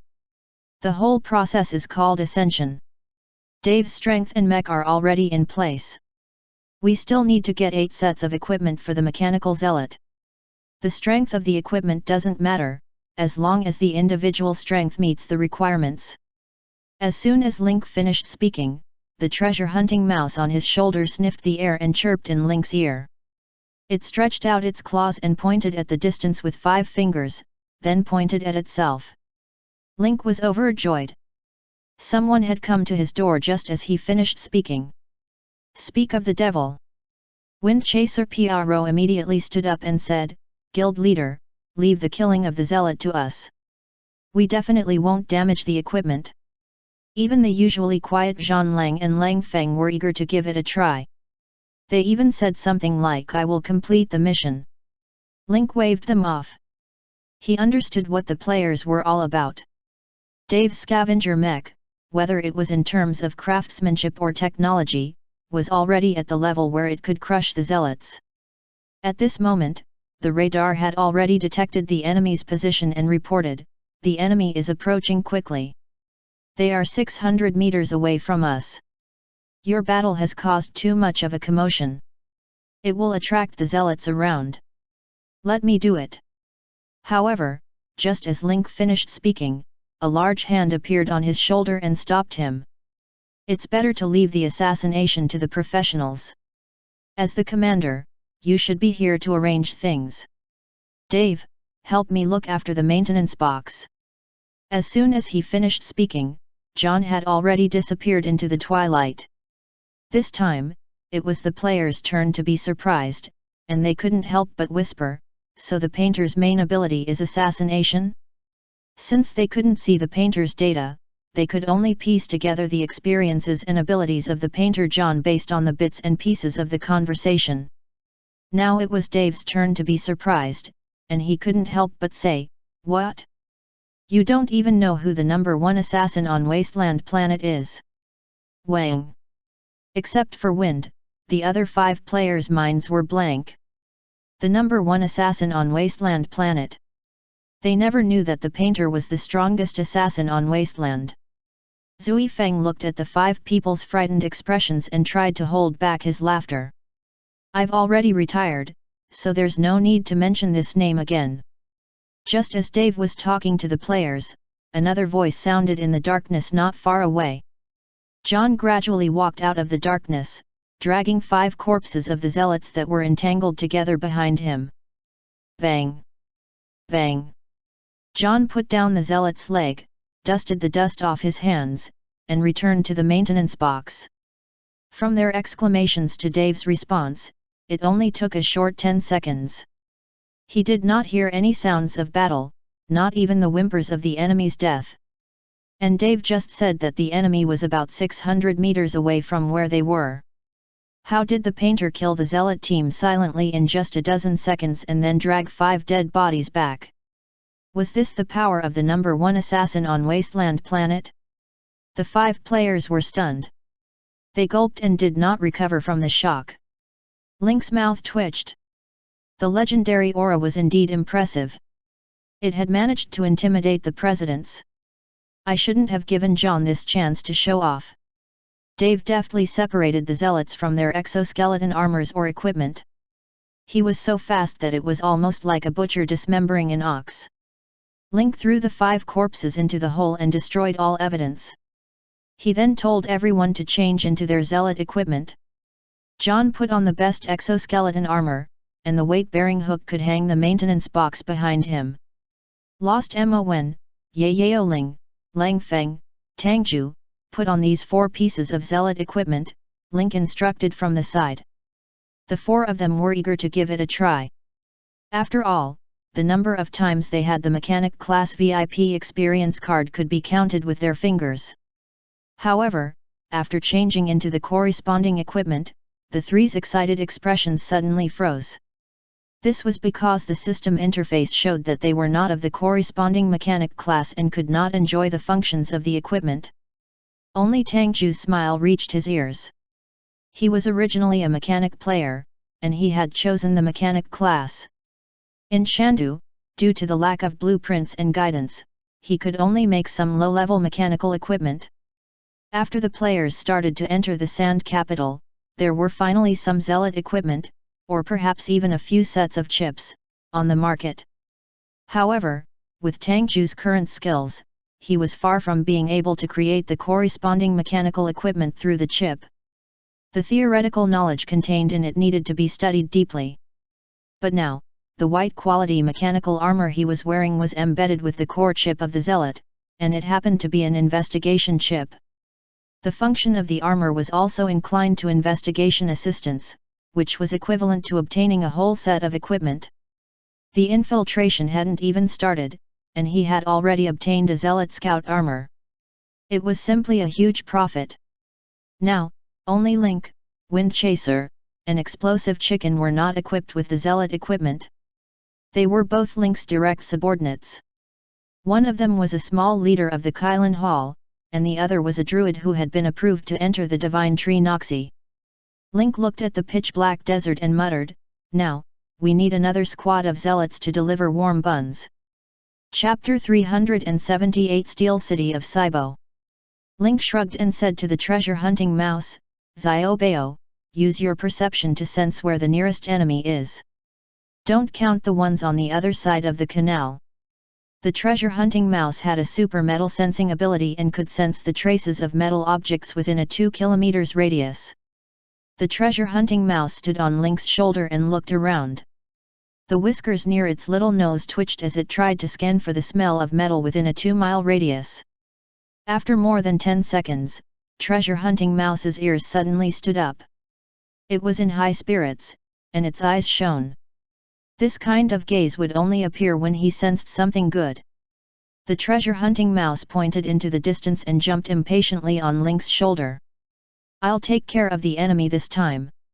Link was afraid that John would take the chance to show off again, so he spoke first.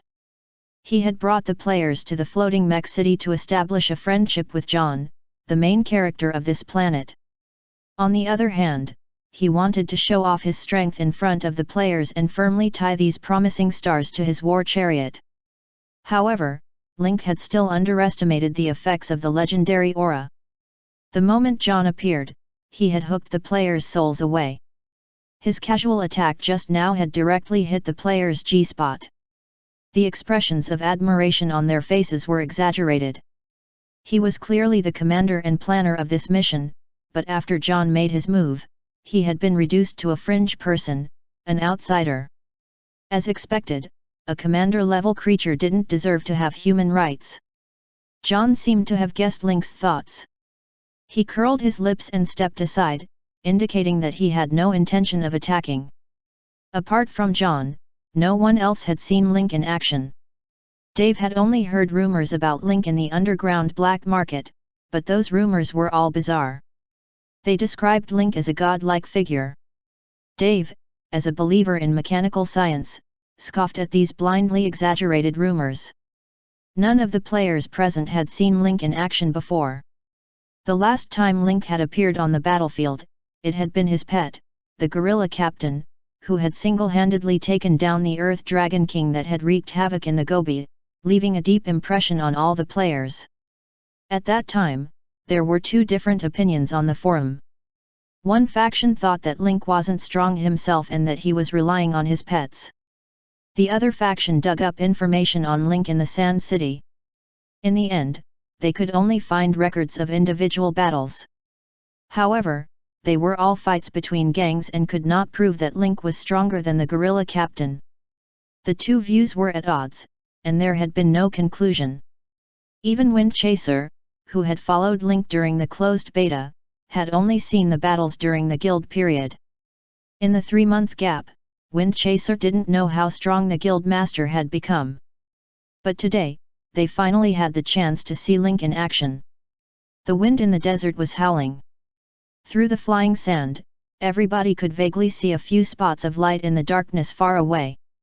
They were like the stars that were revealed through the gaps of the dark clouds.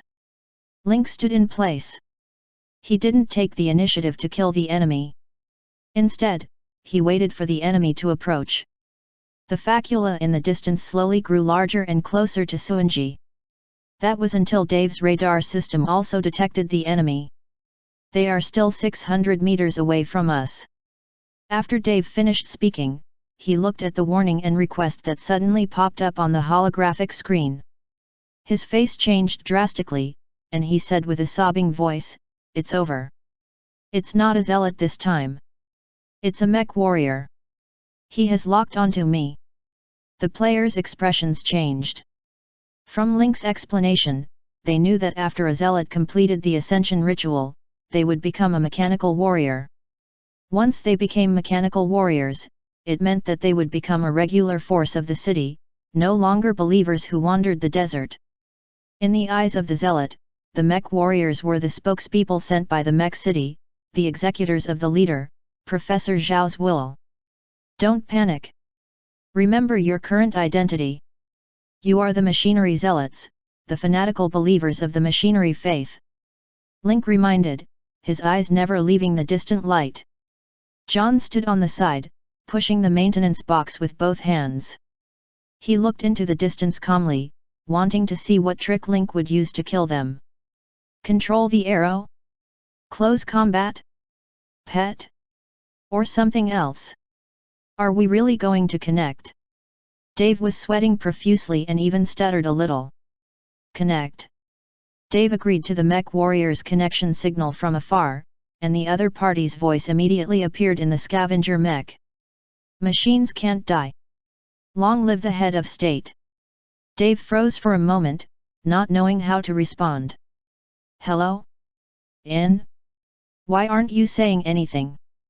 Dave suddenly woke up and remembered the code that Link had given him. The pioneers and the truth are eternal. Why are you taking so long to answer? The robot warrior asked again, accompanied by the panting sounds of the long journey. Dave's attention was completely focused on the conversation, and he immediately responded, I'm about to attend the ascension ceremony, so I'm a little nervous, Ying Luo. The mechanical warrior on the other side was silent for a moment. 5 sets of beginner 1.0 chips, a complete mech armors. Dave's heart was thumping wildly. The chip used in the mech warrior armor was a version 1.5 chip. Once connected, it would have the authority to view low-level equipment. Now that the call was connected, the mechanical warrior could check the structure of his mecha from hundreds of meters away. What's the name of your mecha? Dave swallowed his saliva. He had never felt that time had passed so slowly. A scavenger. Good. Good. Good, good. The robot warrior said 3 times in a row. If your scavenger mech can't ascend, then no one can. Wait for me to come over and take a closer look. Dave turned to look at Link, hoping to get more instructions from him. However, Link had his hands in front of his chest and was looking into the distance. He did not give any orders and allowed the mech warriors to approach. In the radar, the signal point of the robot warrior was relatively large, and there were 2 zealots with weaker signals beside him. At this time, they were only 200 meters away. The 6 players didn't even dare to breathe loudly. At this moment, they were uneasy and looked at each other. Link said that he would do it himself, but the lights of the mechanical warriors were getting closer and closer. They could even illuminate the sand and the canal at the side. However, there were still no signs of them doing anything. Suddenly, Link's eyes brightened. It was now. The searchlights of the mech warriors in the distance seemed to have been disturbed. They were suddenly extinguished and immediately restored. In Dave's voice connection, there was also a burst of signal interference noise, which disappeared in a flash. The mechanical warriors regained their mobility and continued to move closer to the group. The players were extremely nervous and at a loss. They looked at Link and the painter, only to find that both of them were calm. Lang Feng's hand slowly reached for the trigger of the assault rifle hanging on his shoulder. The vigilance of a special forces soldier made him ready to fight at any moment. Seeing this, the other players also placed their hands on their weapons and got into battle stances. Bombing Chicken was even prepared to let the illusionary vine sneak into the sand pile and tie up the enemy at any time. The searchlight in the distance grew brighter and brighter, and the light it shot out was enough to swallow everyone. Gulp. The players couldn't help but swallow their saliva, their minds extremely tense. Dave felt like he was sitting on pins and needles in the scavenger mech. He was afraid that the first thing he did when the enemy approached was to sound the alarm at the mechanical city. The robot warriors were only a few dozen meters away from the group. At this moment, the atmosphere was tense, and everyone's stiff expressions were clearly visible under the searchlight. Wind Chaser-like ethereal and explosive chicken, switched to the zealot equipment at the back. Wang! Wind-chasing wolf and the exploding chicken man were dumbfounded on the spot, and their faces instantly turned as white as paper. To say this in front of the mechanical warriors and zealots, he was finished, finished. However, the robot warrior did not show any reaction. He did not even make a sound. Bang! Bang! The searchlights were turned off, and the light was instantly eroded by darkness. The mech warrior walked up to Link and removed itself from the exoskeleton armor as it walked. The zealot, who was following behind the robot warrior, had already started to walk unsteadily. However, he was also able to completely remove his equipment. The mechanical warrior and the zealot stood where they were without even blinking. They were like 3 fake people. What's going on? Dave's scavenger mech showed that its connection with the mech warrior had been disconnected, and the life detection module showed that the 3 members of the machinery faith standing in the wind had completely lost their vital signs. If they had lost all signs of life, how did they manage to walk over from a few hundred meters away? Dave was dumbfounded when he saw what was displayed on the holographic screen. At the same time, the 6 players were also dumbfounded. After they examined the 3 people at a close distance, the results showed that all 3 were dead and their blood volume had returned to 0. Link stood where he was the whole time with his hands in front of his chest. There was no sign that he had made a move. 3 members of the machinery faith had already died, and no wounds could be seen. He had even walked all the way here in a state of death. When the players looked at Link again, their expressions changed from worship, respect, to fear. Killing the mech warrior and the zealot without moving, they did not even realize what had happened. This was far more shocking than John's swift and short-term killing. How did Link kill them? This became the same question in the hearts of the 6 players. The 6 of them looked at each other and saw fear in each other's eyes. They were surrounded by a mysterious and strange atmosphere. Perhaps it was a mistake to judge the strength based on the system's rating. The only onlooker, John, watched Link kill with a smile. He couldn't help but exclaim, "This guy's Heaven-Son's insight was getting more and more proficient." "All right, stop dilly-dallying. We're not far from the floating mech city." Link walked up to the bone armor and quickly assembled it. He called up the interface to do a self-check and said, "The signal of the Bluetooth helmet will be monitored in the city, so I will use my authority as a robot warrior to connect to all of your mechanical devices and communicate with the Church of Machinery." Very quickly, everyone gave Link the authority. Link's exoskeleton armor allowed him to communicate with the others. Then, Link waved his hand, and the 3 dead men came back to life.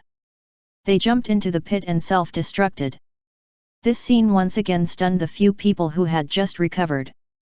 Neither the players nor Dave dared to ask Link how he killed the players. However, a mysterious, strange, and powerful image rose in everyone's mind. As a scholar, he had learned mechanical organization, surge of mechanical force, and gun modification, and all of these skills had been maxed out. After a short understanding, he was already familiar with using the exoskeleton armor. Try to act as natural as possible. Don't show that dumbfounded expression of yours in the mech city later. Dave and the players nodded in unison, but they were all a little unconvinced. Could they be blamed for this? Who wouldn't be shocked or dumbfounded by such a strange way of killing? They were willing to do a handstand and sh*t on the spot to finish this bowl of hot sh*t. Are you ready? I'll send a signal to the city if you are. Everyone nodded in unison, and their expressions became serious again.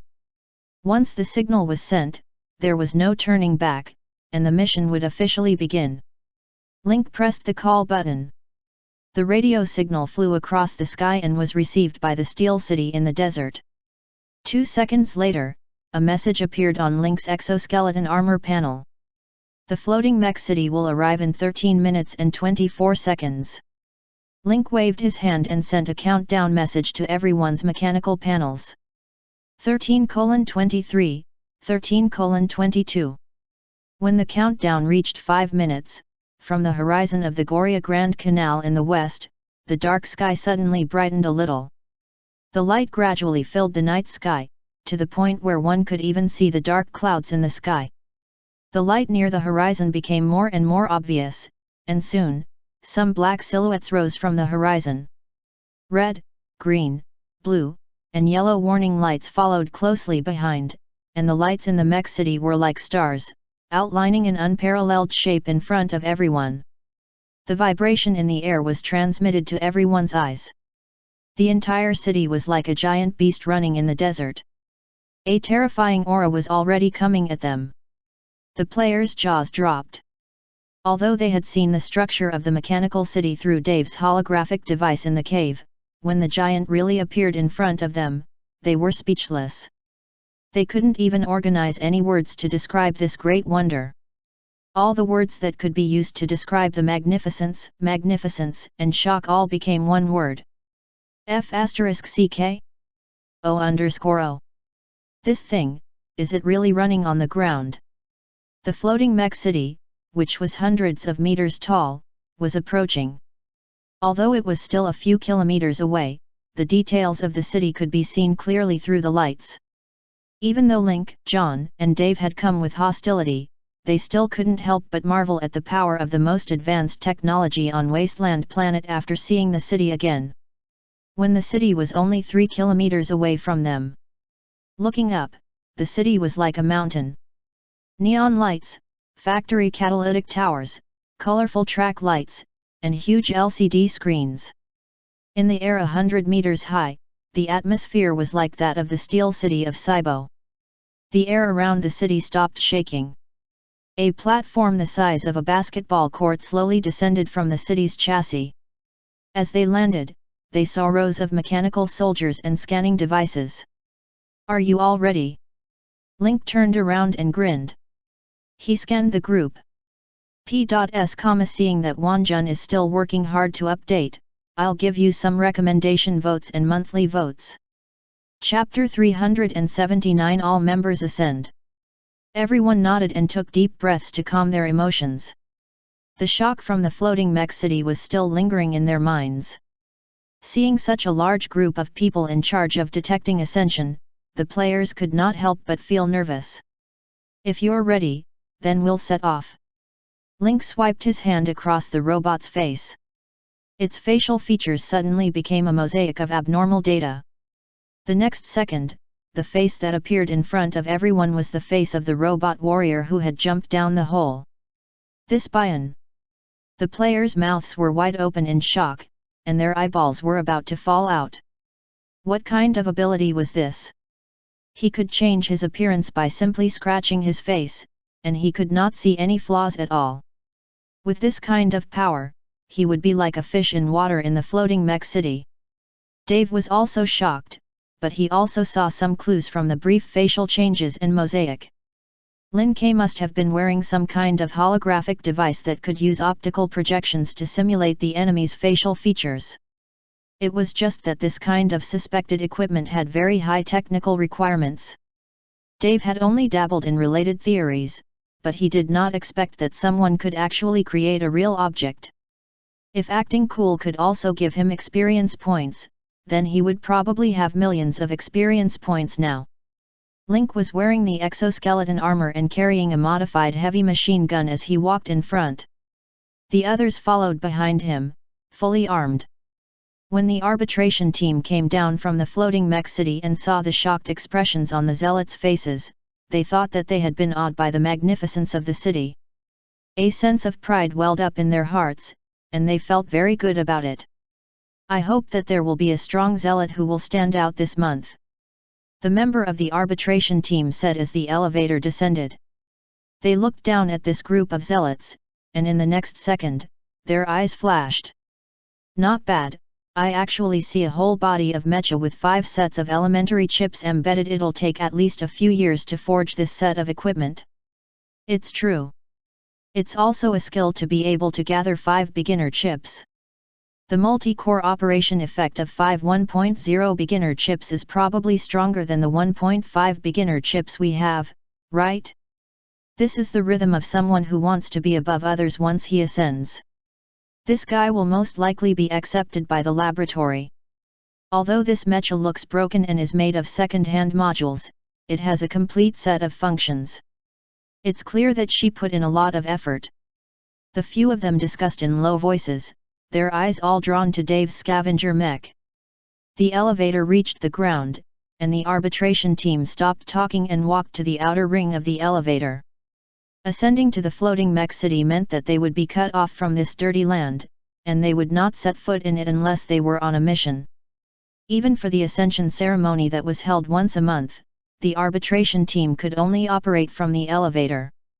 It was this sense of ceremony and hierarchy that maintained the city's unshakable position and faith in the zealots.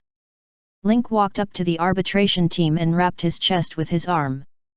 He said in a deep voice, "Machines can't die. Long live the head of state."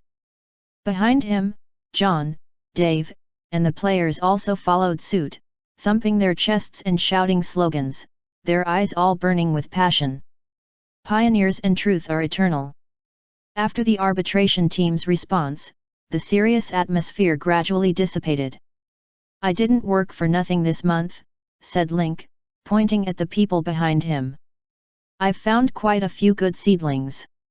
Then, he walked into the arbitration team as if he was familiar with them.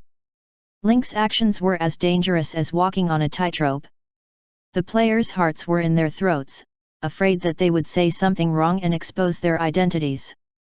The mech warrior from the arbitration team looked at Link and nodded. "Thank you for your hard work. Leave the rest of the work to us." The two bumped fists, and Link safely blended into the arbitration team. The entire process was extremely natural. If not for the fact that everyone had been changing and personally witnessed Link's transformation, they would have thought that he was an experienced robot warrior. The robot warrior who had bumped fists with Link stood out and scanned the crowd. "I can see the desire for knowledge in your eyes, and in the holy city in front of you, there is the knowledge and mechanical mysteries that you are extremely eager for. The pioneer is like a bright light in the dark night, sweeping away the ignorance, awakening the world, and breaking the darkness. Only machinery can help us break free of our shackles and escape from suffering." The arbitration team's robot warrior stretched out his hand to guide them and slowly made a path. This path led to the scanning device at the center of the lift. "So, who wants to welcome this glorious ascension first?" The arbitration team's mechanical warrior was impassioned, and there was a magical power in his voice. Dave piloted his scavenger mech and stood up. "I'll go first." Everyone in the arbitration team had the same expression as if they had expected this. A complete mecha had even exceeded the scope of a mech warrior. Naturally, the first to step forward would have the confidence. Dave sat in his mech and walked up to the scanning equipment. Standing in the center of the scanning ring, various equipment modules began to operate. A green code appeared on top of his head, forming a circle of light that fell from the top to the bottom, completely enveloping Dave and the mech. The green light of code seeped out from the gaps of the mech, and the red energy ball on the back of the mech also turned green under the transformation of the powerful mechanical energy. The whole process only lasted for a few seconds, and all the strange scenes suddenly disappeared. Dave was surprised to find out that the main combat chip of his scavenger mech had been upgraded to the 1.5 version of the basic chip. At the same time, the energy ball on his back had also been converted into more powerful mechanical energy. This buy-in. Dave only knew that after the mechanical ascension, one could get the version 1.5 beginner chip, but now even his three core energy sources had evolved into more powerful mechanical energy. "What?"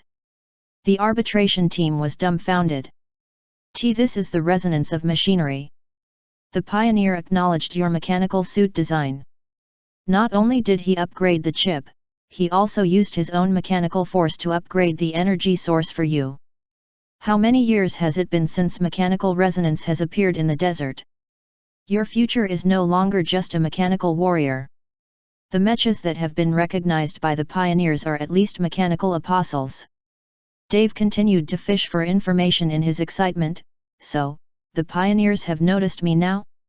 The people from the arbitration team smiled and shook their heads. As a pioneer, how could the pioneer have so much time to pay attention to the things below? This is just a program set by the pioneer. As long as a new setting that he acknowledges appears, he will descend mechanical energy to fill in the loopholes in your design that day. Your mechanical suit is lacking in terms of energy, so the pioneer mechanical force directly modified your core energy source." Dave nodded in understanding. As long as he was not being monitored by Dr. Zhao, everything was fine.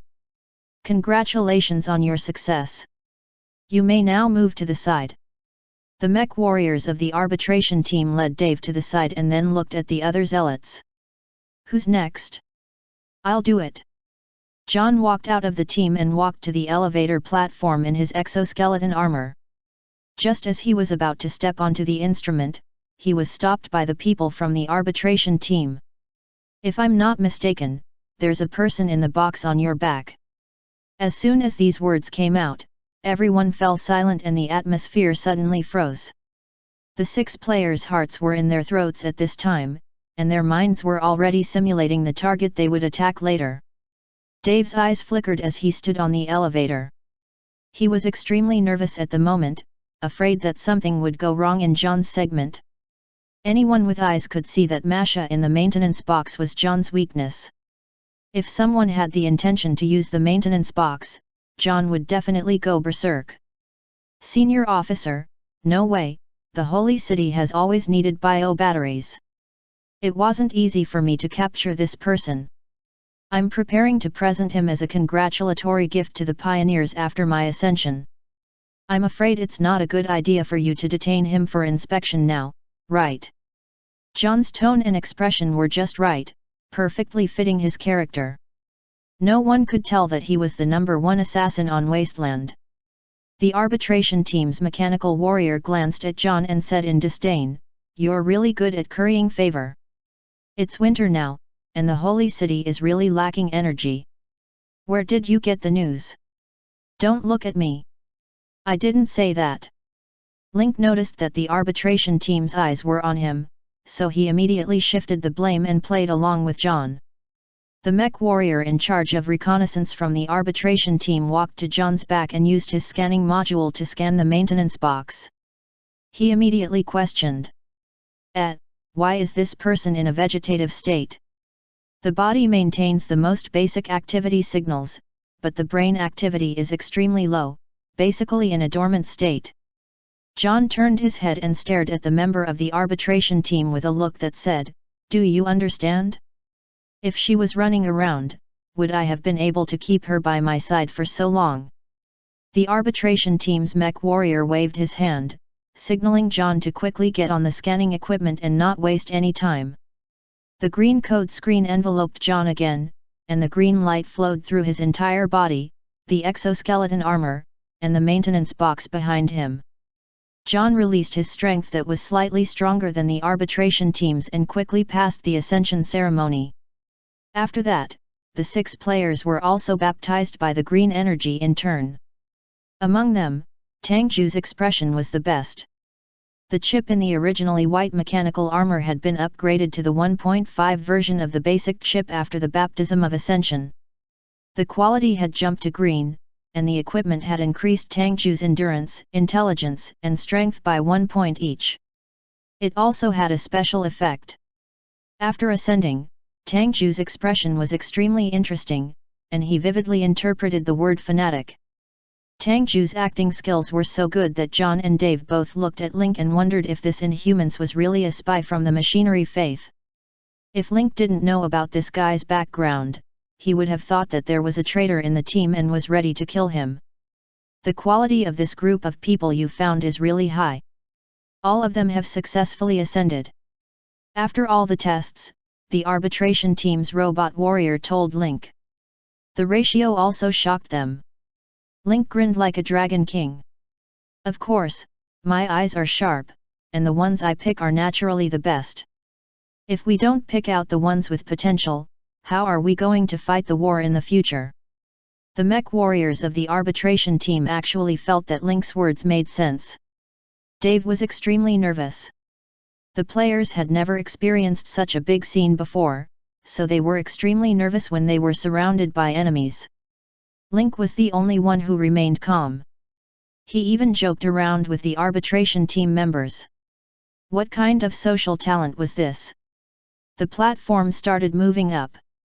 While Link was chatting with the arbitration team, he glanced at the ground. Under the lead of the treasure-hunting mouse and the 5 rats secret agent team, the Silver Army ants and rats in the cave boarded the machinery palace. The elevator platform was removed from the chassis of the city, and a huge factory the size of a football field appeared in front of them. Because they were at the bottom of the city, there were huge gears, bearings, and steam everywhere. The noise made by the steel reverberated back and forth in the stadium-sized space. The red traffic lights changed to green, and the area was cordoned off. Carts carrying goods shuttled back and forth on the rails, as if they had arrived at the train station adjacent to the mine. It was a bustling scene. Welcome to the Holy City. This was the territory of the Holy City, so it was more chaotic. I've already sent the detailed map of the Holy City and the newbie reception area to everyone's devices. You'll have to go there by yourself. We still have to stay here to review the next batch of zealots. After leaving the arbitration team, everyone heaved a sigh of relief. Link pulled up the interface of the skeletal armor and saw the detailed map guide that had just been sent over. Have you received the map? Next, act according to the plan. Everyone took the elevator and left the factory. The moment the elevator door opened, the grand view of the entire city was revealed to everyone. The lights outlined the shape of the buildings, and unlike the rusty steel city everyone had imagined, all the metal buildings in the city had a metallic luster. Even at night, when the lights shone on the exterior of various skyscrapers or factories, the reflected light could be seen. There were all kinds of tracks and roads connecting the cities. Countless robot warriors took transportation vehicles, and all kinds of goods and production materials were transferred through the tracks. Looking into the distance, there was a huge gear at the top of the skyscraper. It was hundreds of meters tall. Behind the gear, there was a red radiation that was accompanied by rising steam, turning into clouds in the sky. That was a scene that would only appear when smelting steel on a large scale. In the city, there were neon lights of various colors, which made people feel like they were back in the slums of Shandu at night. From now on, we'll split up. As soon as he finished speaking, Link and Dave headed towards the energy zone in the northeast. John, on the other hand, led the 6 Inhumans to the science lab in the southeast. The city was in good order, and everyone they saw was running according to a set program. On the way to the energy zone, it was rare to see mechanical warriors. Even patrolling robots were rare. Soon, Link saw buildings similar to the CBD commercial centers. Each of them was emitting a strange purple glow. Link knew that this was the energy produced by the human battery in the dream world. It continuously emitted frequency radiation. 98% of the energy was sent to the Dream Energy Conversion Center through the Nutrition Chamber. Chapter 380 The Plan for Immortality. Link and Dave suddenly stopped in their tracks. A few seconds later, a black shadow shot out from the corner like lightning and climbed up Link's exoskeleton armor. The treasure-hunting mouse climbed up to Link's shoulder and gestured a 5 with its 2 paws. It then pointed at a dark corner. Then, it flapped its 2 little paws and pointed to the ground. Are you saying that the 5 Rats Secret Service Squad is following us in the dark? Asked Link. The rats and the Silver Army ants are all under my feet, following us? The treasure-hunting mouse nodded and even gave a thumbs up. All the trump cards were in place, and everything was going according to plan. Dave, the energy area is so big. You should know which building your granddaughter is in, right? Each of the human battery energy areas covered more than 10 acres of land, just like a large business district. There were at least a few dozen energy centers like this. If they didn't know the exact location and searched each building one by one, it would be like looking for a needle in a haystack. Dave nodded with certainty. When we were first caught, our arms were all laser branded with codes. Everyone's nutrition chamber was fixed. Therefore, after they captured Helen, they would definitely send her back to the original nutrition chamber. I remember the code on Helen's arm, SSNI 826. The letters in front represent the building and floor number, and the number at the end represents the number. We just need to find building S, floor SN zone N, zone I, number 826. That must be the nutrition chamber Helen is in. Link was enlightened. Since he could determine the location, it would be much faster to find a target. Link shrugged and said to the treasure-hunting mouse, although we're in disguise now, little treasure, you still have to be alert if someone is approaching. The treasure-hunting mouse nodded naively and even saluted Link, promising to complete the mission. The little thing ran into Link's pocket. Link and Dave continued forward. The main outer walls of each building had a letter that emitted neon lights, which made the search easier. The entire city was 5 kilometers in both width and length. From a city's perspective, it was not even as big as Lingshenmu city. There were 5 distinct districts in the city. No matter where you were, you could easily see the forbidden zone of the mechanical pioneer, Professor Zhao, and the huge gear that was spinning in the middle of the city. The gears glowed with a silver metallic luster, and they were like a Ferris wheel that took in the entire city. This giant gear had another name for itself among the warriors and apostles of the city, the Eye of the Pioneer. Very quickly, Dave and Link found the energy center with the huge S hanging outside the wall. There were no robot warriors guarding the energy center. As long as one scanned the chip in front of the machine at the door to confirm their identity, they would be able to move unimpeded. Just as he entered the building, Dave stopped. "President Lin, I'm afraid you'll be the only one going to Helen's nutrition chamber later, since Helen had already broken free from the dream by force once. If she continued to break free violently this time, it was very likely that all her previous memories would be erased, and even damage her brain tissue. I'm now at the power center's underground hub cable. I'll connect my consciousness into the dream and tell her the truth in the dream so that she will wake up on her own." Link furrowed his brows. He looked at Dave inside the scavenger mech and asked, "If you don't lie down in the nutrition chamber, how are you going to connect your consciousness to the dream?" Dave patted his scavenger mech. "When I was planning this on my own, I thought about this problem, so I made an enhancement in this aspect of the scavenger mech. I can directly connect the mech to a cable, and there is a nerve receiver that is inserted into the spine of the mech on the back, which can reach the ability to connect to the consciousness." Link had already known from his previous life that violent awakenings had a chance of damaging the brain. After all, in the later stages of his previous life, when the Freedom Alliance had taken over the city, there had been many cases of liberalizing the battery-powered people. At that time, many NPCs had lost part of their consciousness and could not remember their origins or relatives. Many missions similar to returning to their families, looking for relatives, or reviving their memories had been issued. "I'll go with you to the underground of the energy center first.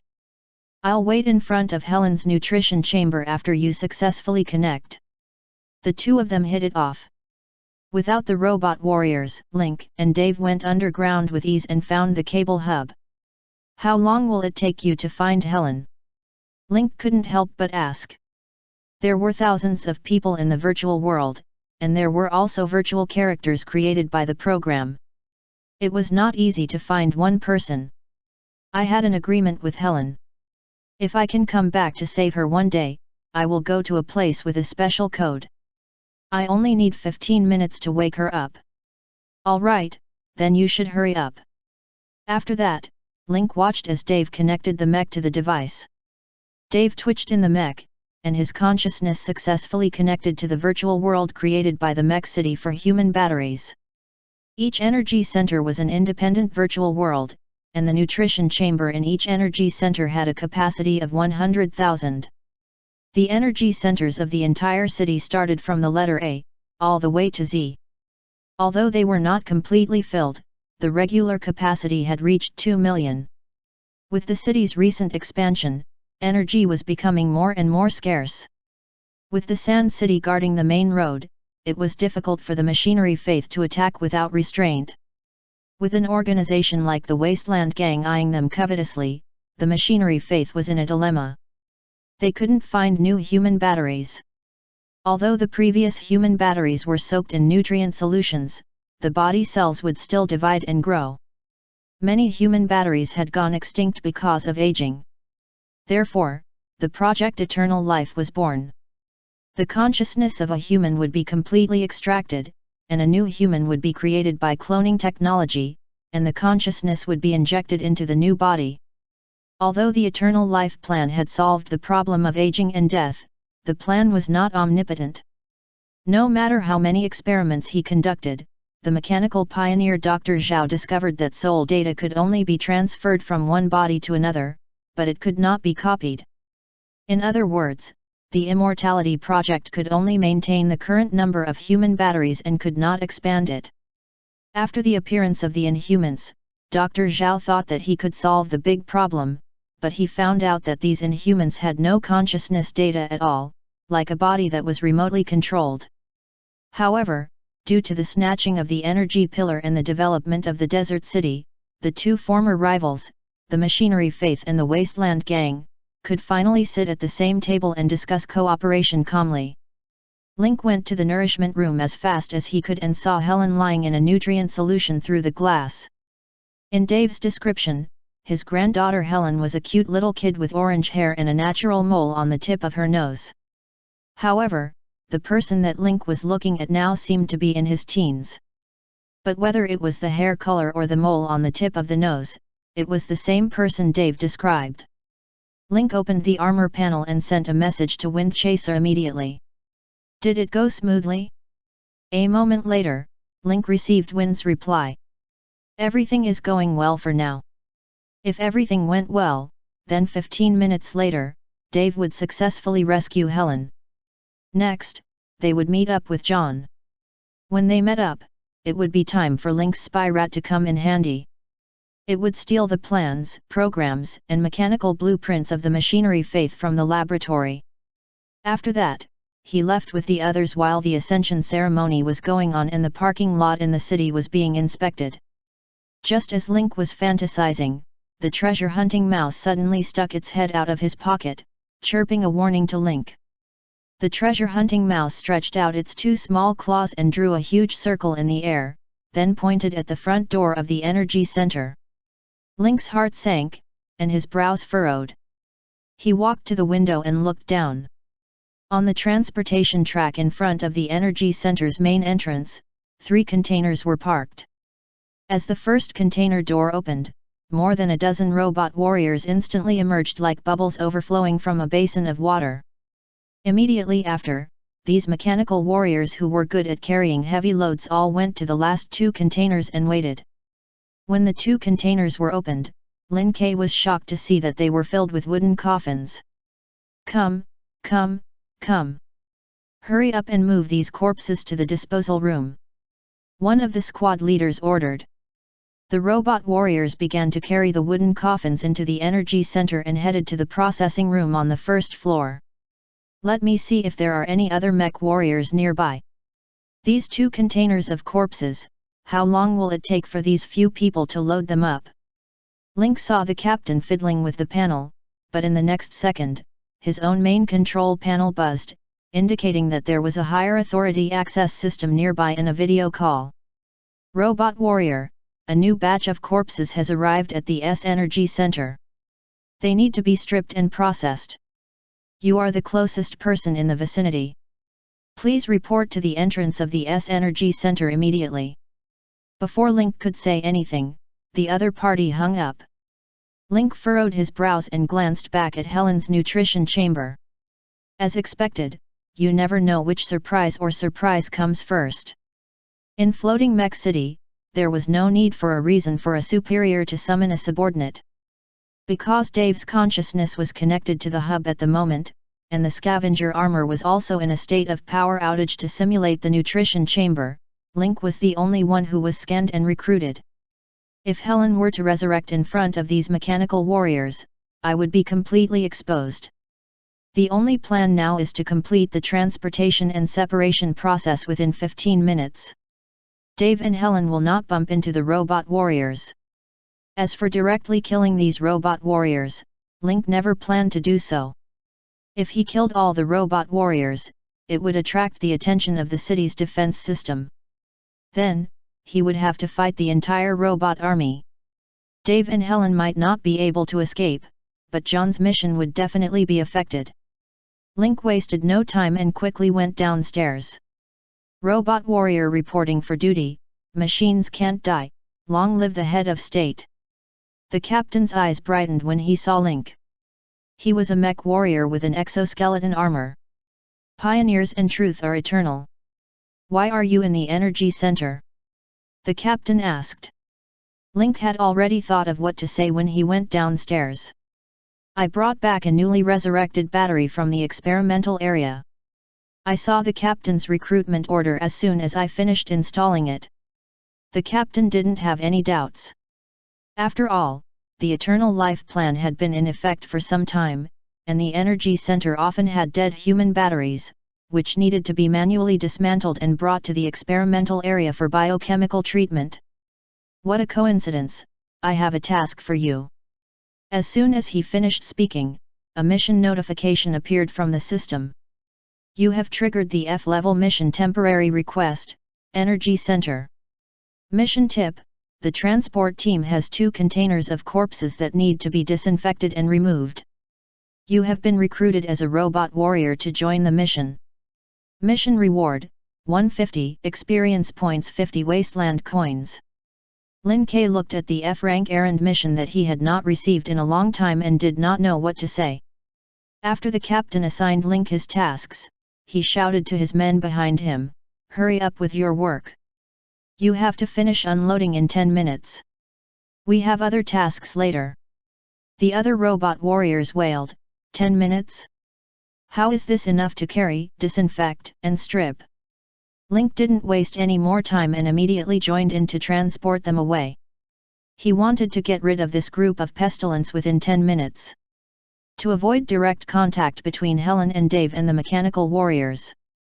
When Link moved the first coffin to the processing room, he was stunned by the scene before him. The coffins in front of him were not ordinary dead people, but mummies or dried corpses from the ruins of the desert and the pyramids.